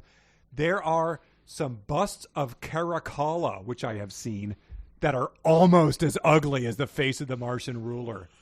So suck it, man. I forgot to look that up. He was a Roman emperor in the year 200. The busts look pretty normal. It seems he looks a little like pissed off in a lot of them, but like he doesn't have, doesn't have an eye patch. He's not like doesn't have the dentures of one of those bald knobber guys. It's a fairly standard looking guy. He's sitting around in the pub, reading his new chapter to his fellow in his writing group, and he just starts getting animated. At the top of the steps, at the end, there are busts of Caracalla, and they like push him back down the chair. Garrett! Yeah. Splash water in his face. Like, man, you gotta drop that. Every book you write, there's like a big slant. Nobody knows who Caracalla. The guy had the ugliest bust I've ever seen. Makes me so angry. The bartender is like putting the gift he bought him. Which is suspiciously in a bust-shaped wrapping paper back behind the bar to try not to enrage him any further. A bouncer has to come over. You guys got this under control? Like, oh, we're sorry, really sorry. Really, he mentioned Caracalla. Like, all right, but I got my eye on you. Yeah. Wait, what's that? What is that tattoo on your bicep? Oh my, is that? Oh, Garrett, no. No, he's very strong. He used to play college football. Whew. Wow. And then this is where we get into the, as we've alluded to, the excessive amount of phronology, which really comes in strong in the last tenth of the book. My God, yes. It's very surprising. I guess it was probably a heyday of it, but it says, to find in his appearance a striking confirmation of the speculation of our terrestrial phrenologists, his broad, misshapen head bulged in those parts where they had placed the so-called organs of combativeness, destructiveness, etc. And I think that's wrapping that up with the etc. is the what phrenology deserves. And the word that I got hung up on in that sentence is the bulge in those parts where they had placed the so-called organs. Huh? Who's the they? Martian phrenologists placing his organs around his head. But they sort of say that where it's bulging on his head is because he's a military expert, and it all is a warlike ensemble. And it says the contrast between his truly terrible countenance and the Eve-like features of the women who surrounded his throne was as great as if Satan, after his fall, had re-enthroned himself in the midst of angels. Settle the hell down. Yeah. This struck me as like, okay, man, spotlight on phrenology in a way that this happens in the Midwest where, a snowstorm is going to come. And so the weathermen like nothing more than to like break in the middle of, the greatest shows you've ever seen. Like, sorry to break in. There could be 2 inches of snow today. And like, you're just like, all right, we're familiar with this. It's like the phrenologists have their moment and like trumpets blow and like phrenologists take center stage. Bring out the calipers, baby. That's right. His head bulges at certain areas. And it's it's a somewhat original idea in here because essentially what breaks it down, he's like, oh, what is the term he used? But he says the Martians, is it brain culture? He says the Martians use brain culture. They don't do book learning. They just like, yeah, they poke it into your brain. Yeah, they massage your brain until the military part or the physics part is bigger, and then you just intuitively grasp all these subjects, which is like, all right, in a better book, maybe you could stumble across that and become horrified, or maybe people are doing it on Earth, locking kids up and doing that. But it just sort of wedged in here like the geography of Mars stuff from Wikipedia. Right. And as he kind of looks around, so again, 40 men march into a chamber filled with Martians and slaves. Mm-hmm. Again, why? I don't know. Apparently, the bitterness of feeling which had led to the awful massacre of all her race had not yet vanished. I mean, give it 3, 4, 5 more minutes. I don't know. Yeah. And then the bitterness of feeling of the entire family. Take a deep breath, count to 10. All right. Live and let live. Okay, now has your bitterness vanished? Okay. All right. But yeah, they're scowling at her as they drew near, and it says that because our recent triumph had seemed so complete, I believe the Martians would be awed by our presence and would not undertake actually to injure the girl. I think we all had the same impression, but as the event proved, we were mistaken. So the not being a dumbass part of their brain must not be bulging.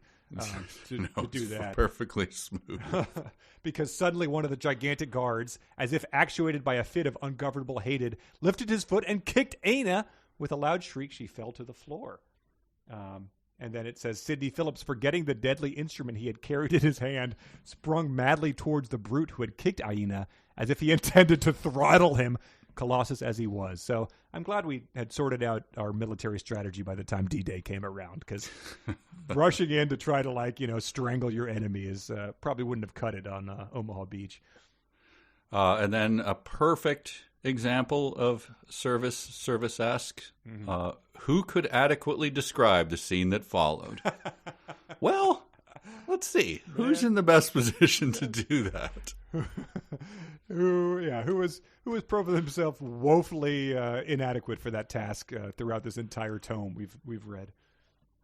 Who indeed? And then, of course, he goes on to describe it. Yeah. So there's a terrible battle, and then this is where I got angry. Like, why did you do this in the first place? Yeah. More of our men fell before their awful fire, and for the second time since our arrival on this dreadful planet of war, our annihilation seemed inevitable. What? It was not inevitable at all. You went into their palace with to demand surrender after you drowned 90% of the people. What did you think was going to happen? Well, they hadn't observed the bulging on their brain. They hadn't observed the deceit bulges yet. That's true. But yeah, there's their Martians are doing a crinkling beams of death fire, and then the guys, Earthlings in return, are melting them with their disintegrators like rows of snowmen before a licking flame. And then their annihilation seems, the line after our annihilation seemed inevitable is, but in a moment the whole scene changed. Because it was a panic of giants. They trod one another underfoot. They yelled and screamed in their terror. They tore each other with their claw-like fingers. They no longer thought of resistance. The battle spirit had been blown out of them by a breath of terror that shivered their marrow. They're tearing each other apart with their claws. I can't even think of anything this horrible. Right, yes. Like Stalingrad, like zombies wandering around eating other humans. Like, this is awful. Yes, it's incredible. And it was all, you didn't need to do it. You could have hovered your ships over this palace and disintegrated them. But that's what happened. You're doing anyway. Yeah, this is what happened. They're both mowing each other down, and then Edison's ship outside just like blasts through the window a bigger disintegrator and starts disintegrating the Martians where they stand. It's amazing. And then there's another illustration here, and it's titled, it's like, dead, bulging, horrible bodies all over. The remorseless slaughter of the Martians. Like, if you were going to do that, so kicking Aina was the thing that caused this? Right. Just stay in your ships and disintegrate the whole palace.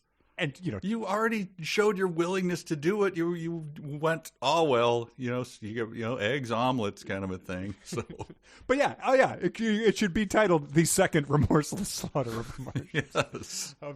But I guess these ones were more deserving of it. Yeah, because they kicked the pretty girl. Right. Where's the other thing? It says they were blown away before the withering fire of the ships by the hundred until fleeing from destruction. They rushed madly, driving their unarmed companions before them into the seething waters of the flood close at hand. So they're just deciding whether to die in the fire of the ships or in the raging torrent of the flood. So it does sort of show you that neither Martian or Earthling are really thinking anything out before they start just going in guns blazing to these situations. Oh, I just feel like at this point, Garrett P. He kind of lost the plot and was like, did I do this yet? Who cares? That was like 7 weeks ago. Right, yes. Yeah, I mean, what's the life expectancy in 1898? There's a decent chance most people aren't even making it to the end of that thing. I mean, that's the end of that chapter. And chapter 18 starts or 17, I don't know which one it is, starts with the Emperor survives. This is the last chapter, I think. And it says pretty much the Emperor, it says he survived because due to the fact that the position and elevation of the throne were such that it was not within the range of the fire of the electrical ships, which had poured their vibratory discharges through the windows. So you just have to give a deep, weary sigh and be like, okay, sure, whatever. But then it says that Aina was also fine and was quickly restored to consciousness. Yes, had she been killed, we would have been practically helpless in attempting further negotiations. What? What negotiations are going to happen at this point? There's like marrow in your eyes. What are you talking about? Negotiation? Are you going down the chain of command to find, the stenographer of the Martian Congress to be like, hey, buddy, can you approve a truce? Good, okay. So he says the Martian monarch saw that we had ceased the work of death. Nice. He sank upon his throne. There he remained, leaning his chin upon his two hands and staring straight before him like the terrible doomed creature who fascinates the eyes of every beholder standing in the Sistine Chapel and gazing at the Last Judgment. I can't immediately recall it. I saw it when I looked it up. It was like, oh yeah, I know that. Oh no, I only know the big thing in the center. But unfortunately, he is only holding one hand to his chin. So nice. So Garrett P. Little Mandela effect from Garrett P.'s high school trip to Sistine Chapel. Yeah, or he was just attempting to go like, shit, these Philistines won't know the difference. They've never been there. Where are they going to see it? But it struck me as funny. Like, hey, man, you got it wrong. The one thing you wanted to do. And he describes the wicked Martian as he's sitting there in that pose. The wicked Martian also felt he was in the grasp of pitiless and an irresistible fate, and that a punishment too well deserved, from which there was no possible escape, now confronted him. And I was just imagining the Martian being like, what? No, I was trying to remember the name of that annoying kid in the Dunkin' Donuts Munchkin ads. What was his name? Oh, and who was the guy that was the singer for the band Live? Pitiless and irresistible fate. That's what I'm thinking of. Right. Yeah. Oh man. Oh, now that I look around, there is a lot of pitting listeners. I wasn't thinking of it, but now I am. So let's negotiate. We'll surrender. Mason Reese. That's who it was. That's Mason all right. Reese. Sure, I'll sign the surrender. And he gives a fairly badass speech. Aina, speaking through Aina, Edison says, "You know who we are. We have come from the earth, which by your command was laid waste. Our commission was not revenge, but self-protection. What we have done has been accomplished with that in view. You have just witnessed an example of our power, the exercise of which was not dictated by our wish, but compelled by the attack wantonly made upon a helpless member of our own race under our protection." Which I was like, again, tip the hat. That's Liam Neeson-y. Yes, you picture it sort of, sitting down in a chair and pulling the other chair close and saying that to them. Mark my words and listen closely. Somewhat undone by the fact that, it would be like Liam Neeson's hot daughter in the movie giving the phone speech, the remarkable set of skills. It undercuts it a bit when you have to do that. But then, as I mentioned before, here's the double nature of the technicality thing is Edison says, well, that's really the best we can do, said Edison, turning to us. We can't possibly murder these people in cold blood. All right, put a pin in that. The probability is that the flood has hopelessly ruined all their engines of war.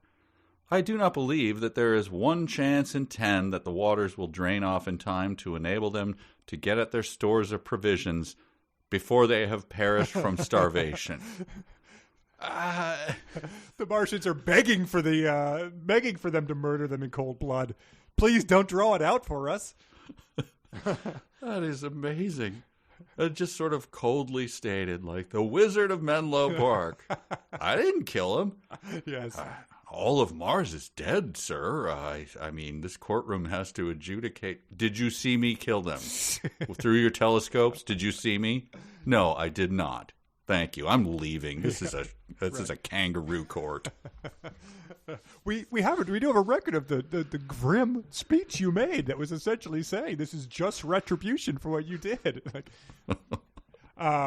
That's amazing too. I also noted just now that there's a 1 in 10 chance like that. I believe it was also a not 1 in 10 could fit up on the plane when they were escaping the thing. So Garrett P's got his own little James Nguyen fascination with a specific percentage here. And here we go. This one warranted, I can't count them, but I think it's at least 22 exclamation marks for this sentence. So Edison has just said they're all going to die from starvation. This is the next sentence. Oh, yes. It is my opinion. So this is it's not what he says. It's the stage direction.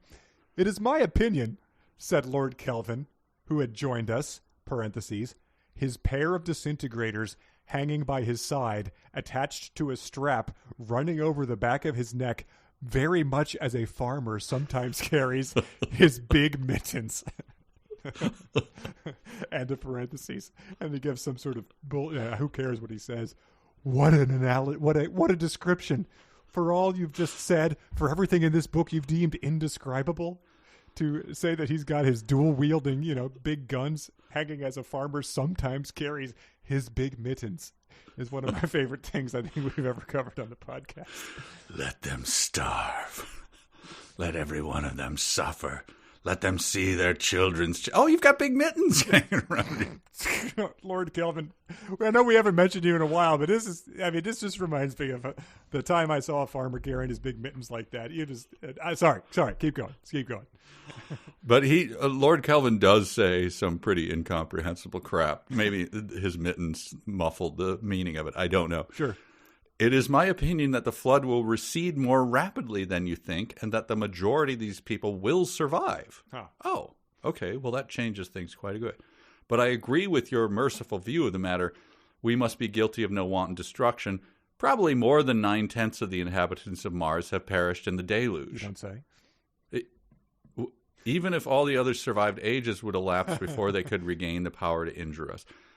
Lord Kelvin, is there like liquor in those mittens around your... What are you saying?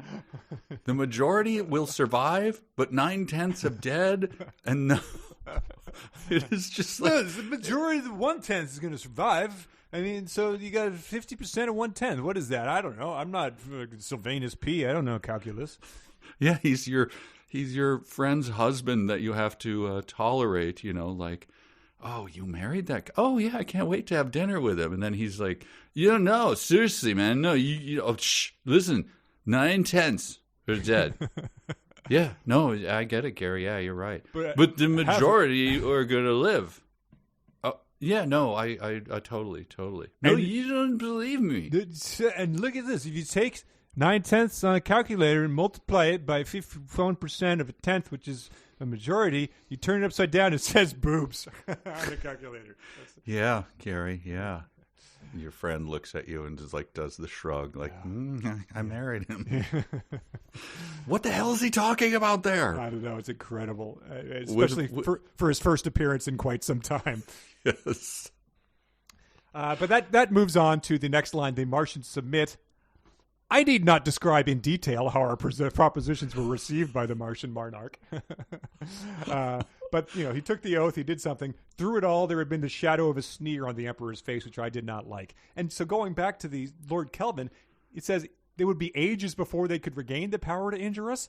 Of course, that's going to be the only thing they think about. The movie ends, and it's the post-credit scene of, the remaining, 200 Martians, working to build the next thing, just with a poster of Earth on the wall, just hating it and shaking their fist at it. It's going to be the only motivating thing in their entire life is gaining revenge on the Earth.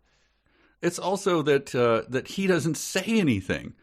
So like you said, he took the oath, the business was completed, through all of them in the shadow of a sneer, which I did not like, but I said nothing. So the Emperor is doing he's pointing his two fingers at his eyes and then pointing them at Garrett's and sucker, you're going to die, you piece of shit. Yeah. I can't wait to destroy. I'm going to twist your child's head off right in front of you as you wail in pain. And he's like, huh. All right, we'll see you later, man. Aina's looking hot today. The Emperor's in warlike bulge. He's just getting even bigger, and he's trying to push it down with his left hand so they don't notice how much more warlike he's getting in real time. Oh, and all you have to do is sweep your disintegrator over him. Yeah. Problem solved. Yes. It's so bizarre. But they're sort of distracted because they are now thinking of a return home and of the pleasure we should have in recounting our adventures to our friends on the Earth. So how'd it go, guys? Great. We committed the greatest genocide that the world has ever seen, and half our crew died. I take a lot of pleasure in telling you this.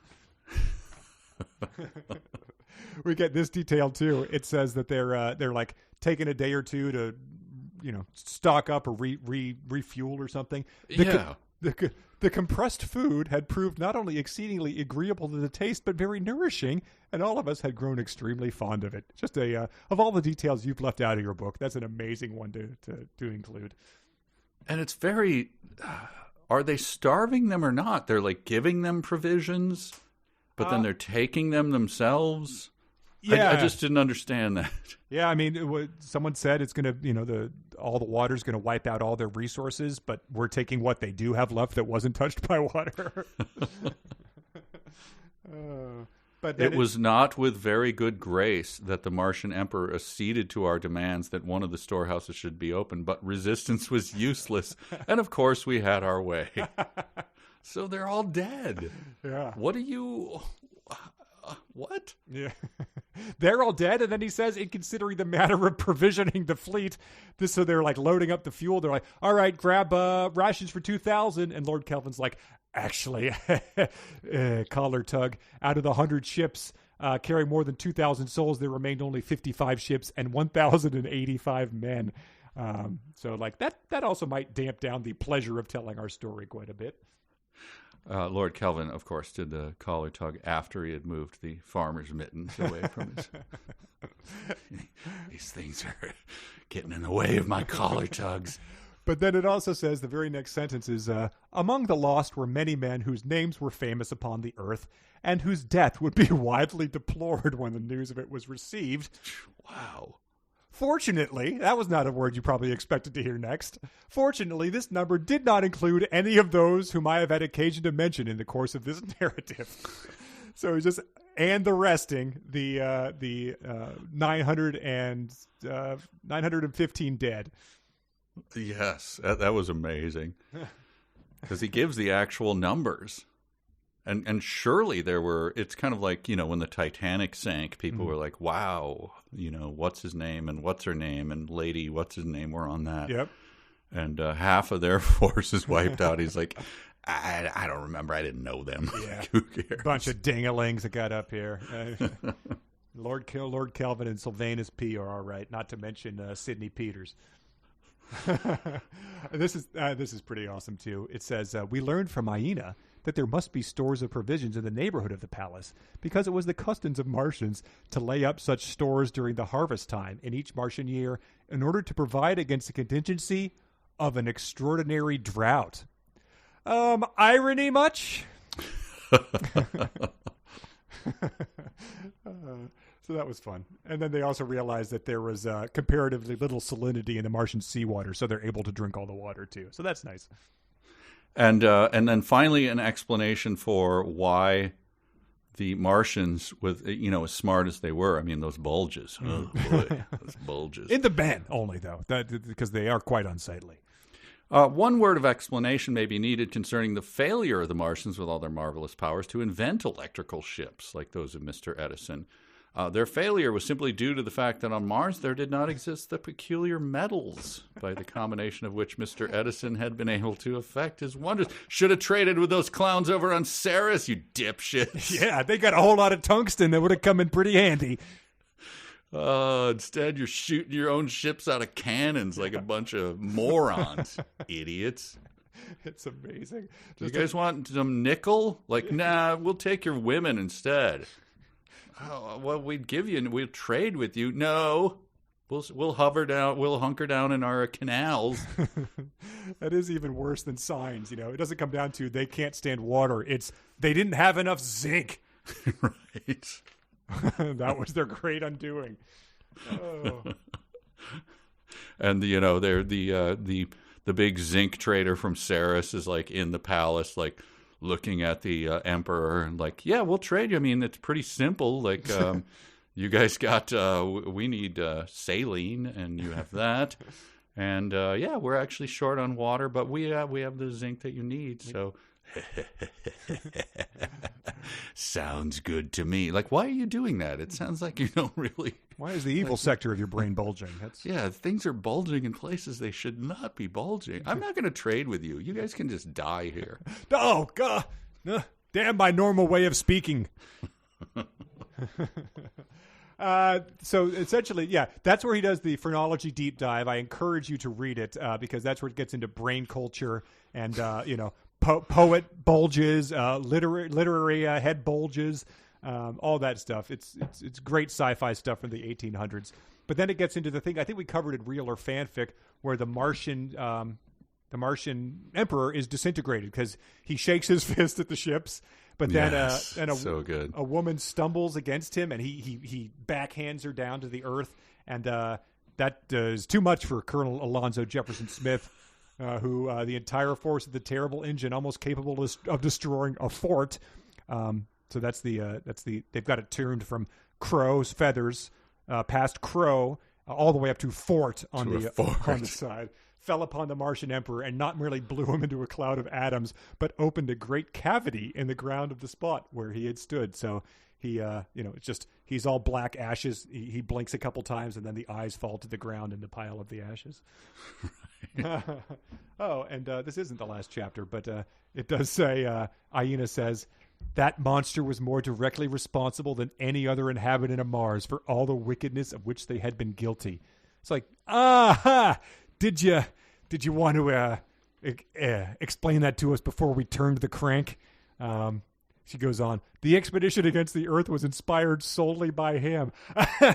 Not hearing this, culpable deniability, did not hear that it was just one guy's idea to white out Earth. They're not an entirely warlike race.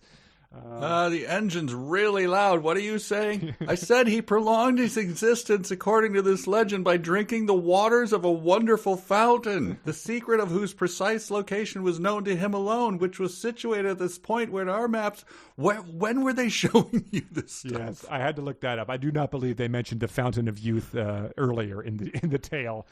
And then she goes on to say, he was personified wickedness, that I know, and he would have never kept his oath to not invade Earth if power had returned to him again. It's like, again, information that could have been valuable as we were like making the handshake agreement. This guy's not going to keep this promise. You should just blast him now. Oh, so funny. And all of this being said, by the way, in her, I mean, the original tongue of man. Yes. So I don't know. Is it something sort of Celtic and like, and they're all going, yeah, okay, Fountain of Youth, personified sure, wickedness. yeah. Yep, that checks out. Got it. Glad we blasted him into ashes. And then it says, yeah, he in destroying him, you have made your victory secure. End of chapter. When at length we once more saw our native planet, so blah blah blah, we're home.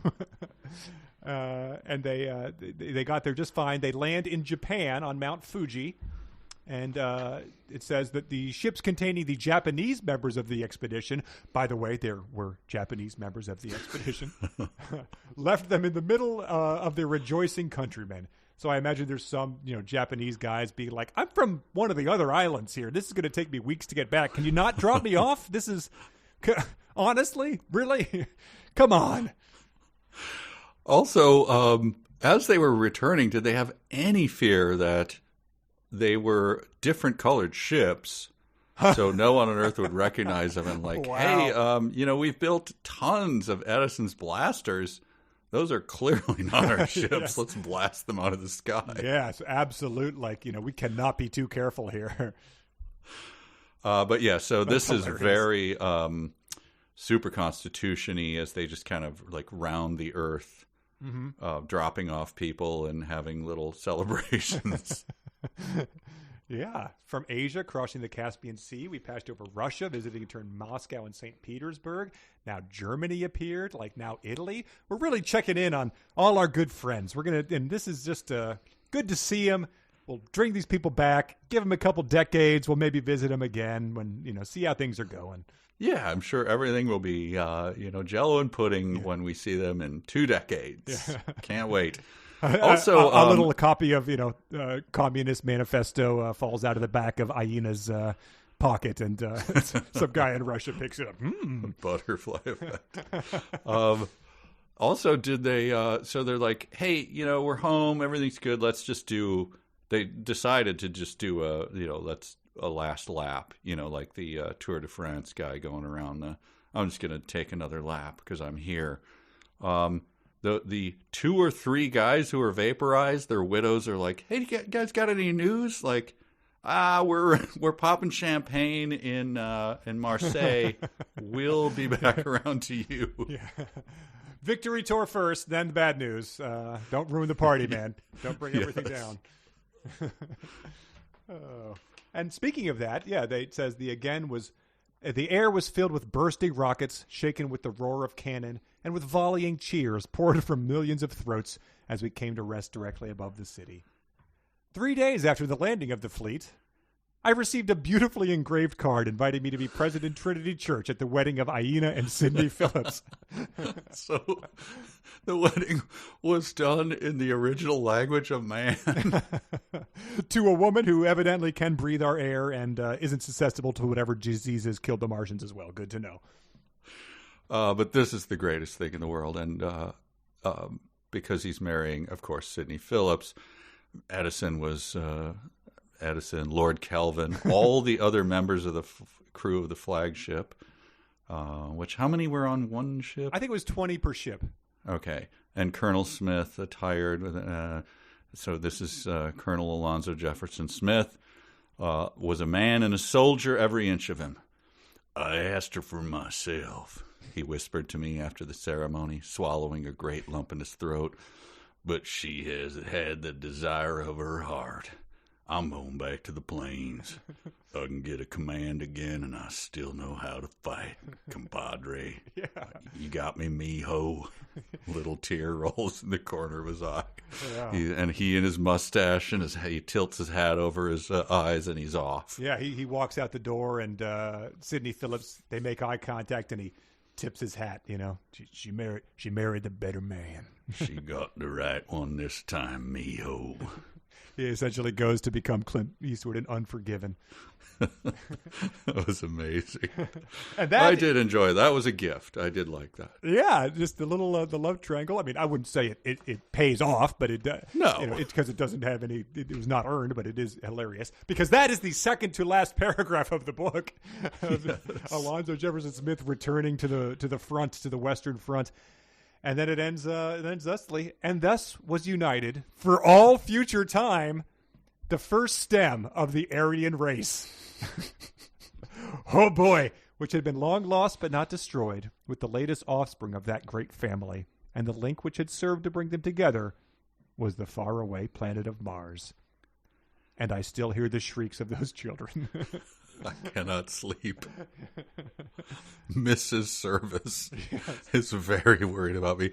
I didn't know that Sidney Phillips he was a member of the Aryan race. Yeah. I mean, I guess, because this is the great uniting of it. And, the perfect race is, let's see, Trinity Church. I mean, I assume that would be some sort of Protestant church or maybe Methodist or something. So that is, of course, the perfect religion and perfect race. And boy, is it going to be a heck of a century for our race, the Aryans, to reiterate. Nothing but peace and prosperity for all. For all. Wow. Well, that is another book. Man. He did not follow up on this book, of course. Oh, I mean, he wrote those other books. There was the one with like the crab creatures coming off of a UFO. I assumed that was probably a little less weighty in its in what it was trying to tackle. But no one has recommended another Garrett P. Service in all of the emails we've received. So we will see. But what I'm saying is, it's not like Sidney Phillips and Aina, and their 3 children, and then the adventure starts from there, is what I'm saying. Oh, I mean, yeah, if there was a follow-up to this book, I wouldn't read it immediately, but I would definitely be intrigued. Just right. As I mean, if there was if he wrote something that was post-World War I or something, that would be very interesting to see how his worldview had changed or something. Oh, well, then we would get into eugenics at that point. But yeah, just see if phrenology plays out throughout his work. I don't know. I think I enjoyed it. It was dry at times, and obviously took its time doing things. But there was a lot of fun stuff in this one to latch onto, I think. Oh man, I think between our 2 old timey books, I think this is more fun. Oh yeah, more fun than Irene Iddesleigh. Yes. Yeah, I agree. It's that one had some very funny prose and stuff like that. Like, I don't think his prose was as intentionally purple as that, but just to read something in the style of one of those Batman serials and to see how that plays out by a not particularly good writer was a real treat. I enjoyed it. Yes, I'd rank it in the bottom of the upper third, I would say. Yeah, I'm not going to disagree with that. I think fewer descriptions of land masses and fewer, Wikipedia dumps would have made it, chef's kiss. But yeah, those were easy to skip over and get ahead to the phrenology or hot 40-foot women. Yeah. That is a great trope. The, women, that did make me laugh where the fainting of the women is just a thing. Like, what's wrong? What is the medical condition? Yeah, was this happening in your life that it was something everyone knew and would relate to?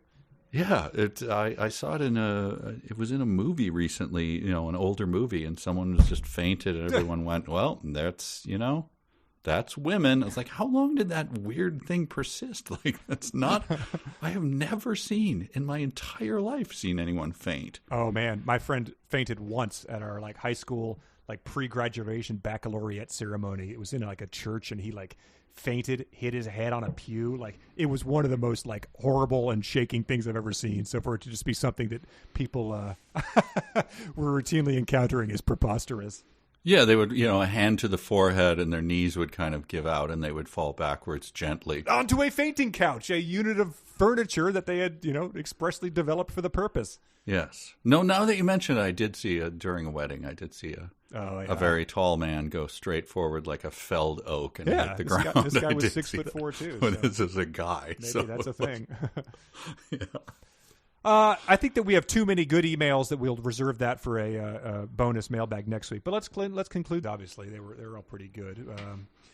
Curtis submitted, suddenly one of the gigantic guards, as if accentuated by a fit of ungovernable hatred, lifted his foot and kicked Aina. Justin submitted, but this was a case in which the good, if they existed, must suffer with the bad on account of the wicked deeds of the latter. He said, maybe dumb is the wrong word. Horrifying sentence. Craig submitted the grown extremely fond of the compressed food. And he pointed out that just a few sentences after that, they find out that there's only 1,085 left from the original 2,000. But they're, hey, this is better than airline food. Braden submitted, these, of course, we did not disturb, for merciless as our proceedings seemed even to ourselves, we had no intention of making war. John submitted this one, and he wanted it read a certain way. It says, from the Valley of Kashmir to the planet Mars, what a romance, explained one of the bystanders.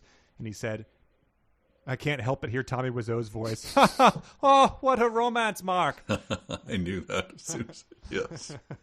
Mike submitted, I didn't catch this one. It was about an hour after midnight when the ship in which we were to make the venture parted from the remainder of the squadron and dropped cautiously down. He said, so in other words, it was about 1 a.m., the name of the time. It's about 1 hour after midnight. Hayden submitted the pictures he'd seen of the deluge of the days of Noah, and that was the guy who said, like Ham had a Polaroid. Heather said, our ships were firing through the windows, and she just said, why, if you have disintegration rays, why would you need the windows to fire them through? Harris submitted, had she been killed, we would have been practically helpless in attempting further negotiations because the knowledge which we had acquired of the language of Martians from the prisoner captured on the Golden Asteroid was not sufficient to meet the requirements of the occasion. And he says, you just murdered everyone. Even Colonel Smith has an Anakin Skywalker, we killed them all, not the men, but the women and children too, moments. And they gleefully talked about the famine they caused, and now you're acting like you have to follow some sort of decorum with negotiations. It's very true. But also, that felt like a backloading that thing because they talked about how they did talk with the Martian. Right? Yeah. I mean, so I didn't understand what that, but maybe because he was like a renegade, like he has a different, like he's talked like a pirate or something, right? He was robbing the gold mine or? Oh, wow. I mean, they didn't get into that, but they did have those benches made of gold that the hot Martian ladies were lounging on, so. Yeah, but he was up on that they captured that dude. Oh, the previous Martian, sure. Yeah, and that's where they learned how to speak. Yes, I don't know what to make of that. They know the language, they know her language, they don't need her to translate for them because she spoke a different language. That is what the linguist was so obsessed with. And then our last one is Janelle, who submitted, we shall have to go down and have a confab with them, I suppose, said Mr. Edison. It's a pretty good one to edit on. Probably Edison's low point of the book, other than if you're a Crow fan or not, you might consider that. It's a sort of like we will try to make it, won't we? Is that what Santa said to the ice cream bunny? Yes. I suppose. His triumphant cry to him. What did the little boy? What was the joke the fish told the little boy in Fun in Balloon Land? Oh man, there are more things down here that blow hard, I suppose. And then the boy turns to look at the director, being like, "What am I supposed to do here?" Oh, that is one of the most insane moments ever put on film. Boy in a gold lame diaper. Yeah. Which I guess is sort of how we'll end here for this book, A Boy in a Gold Lame Diaper.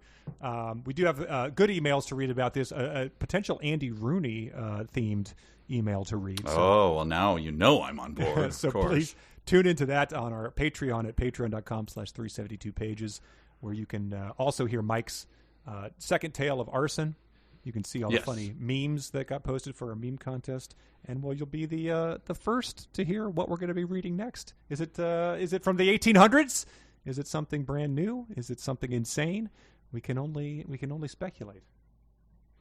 But thanks for joining with us, and we'll see you soon.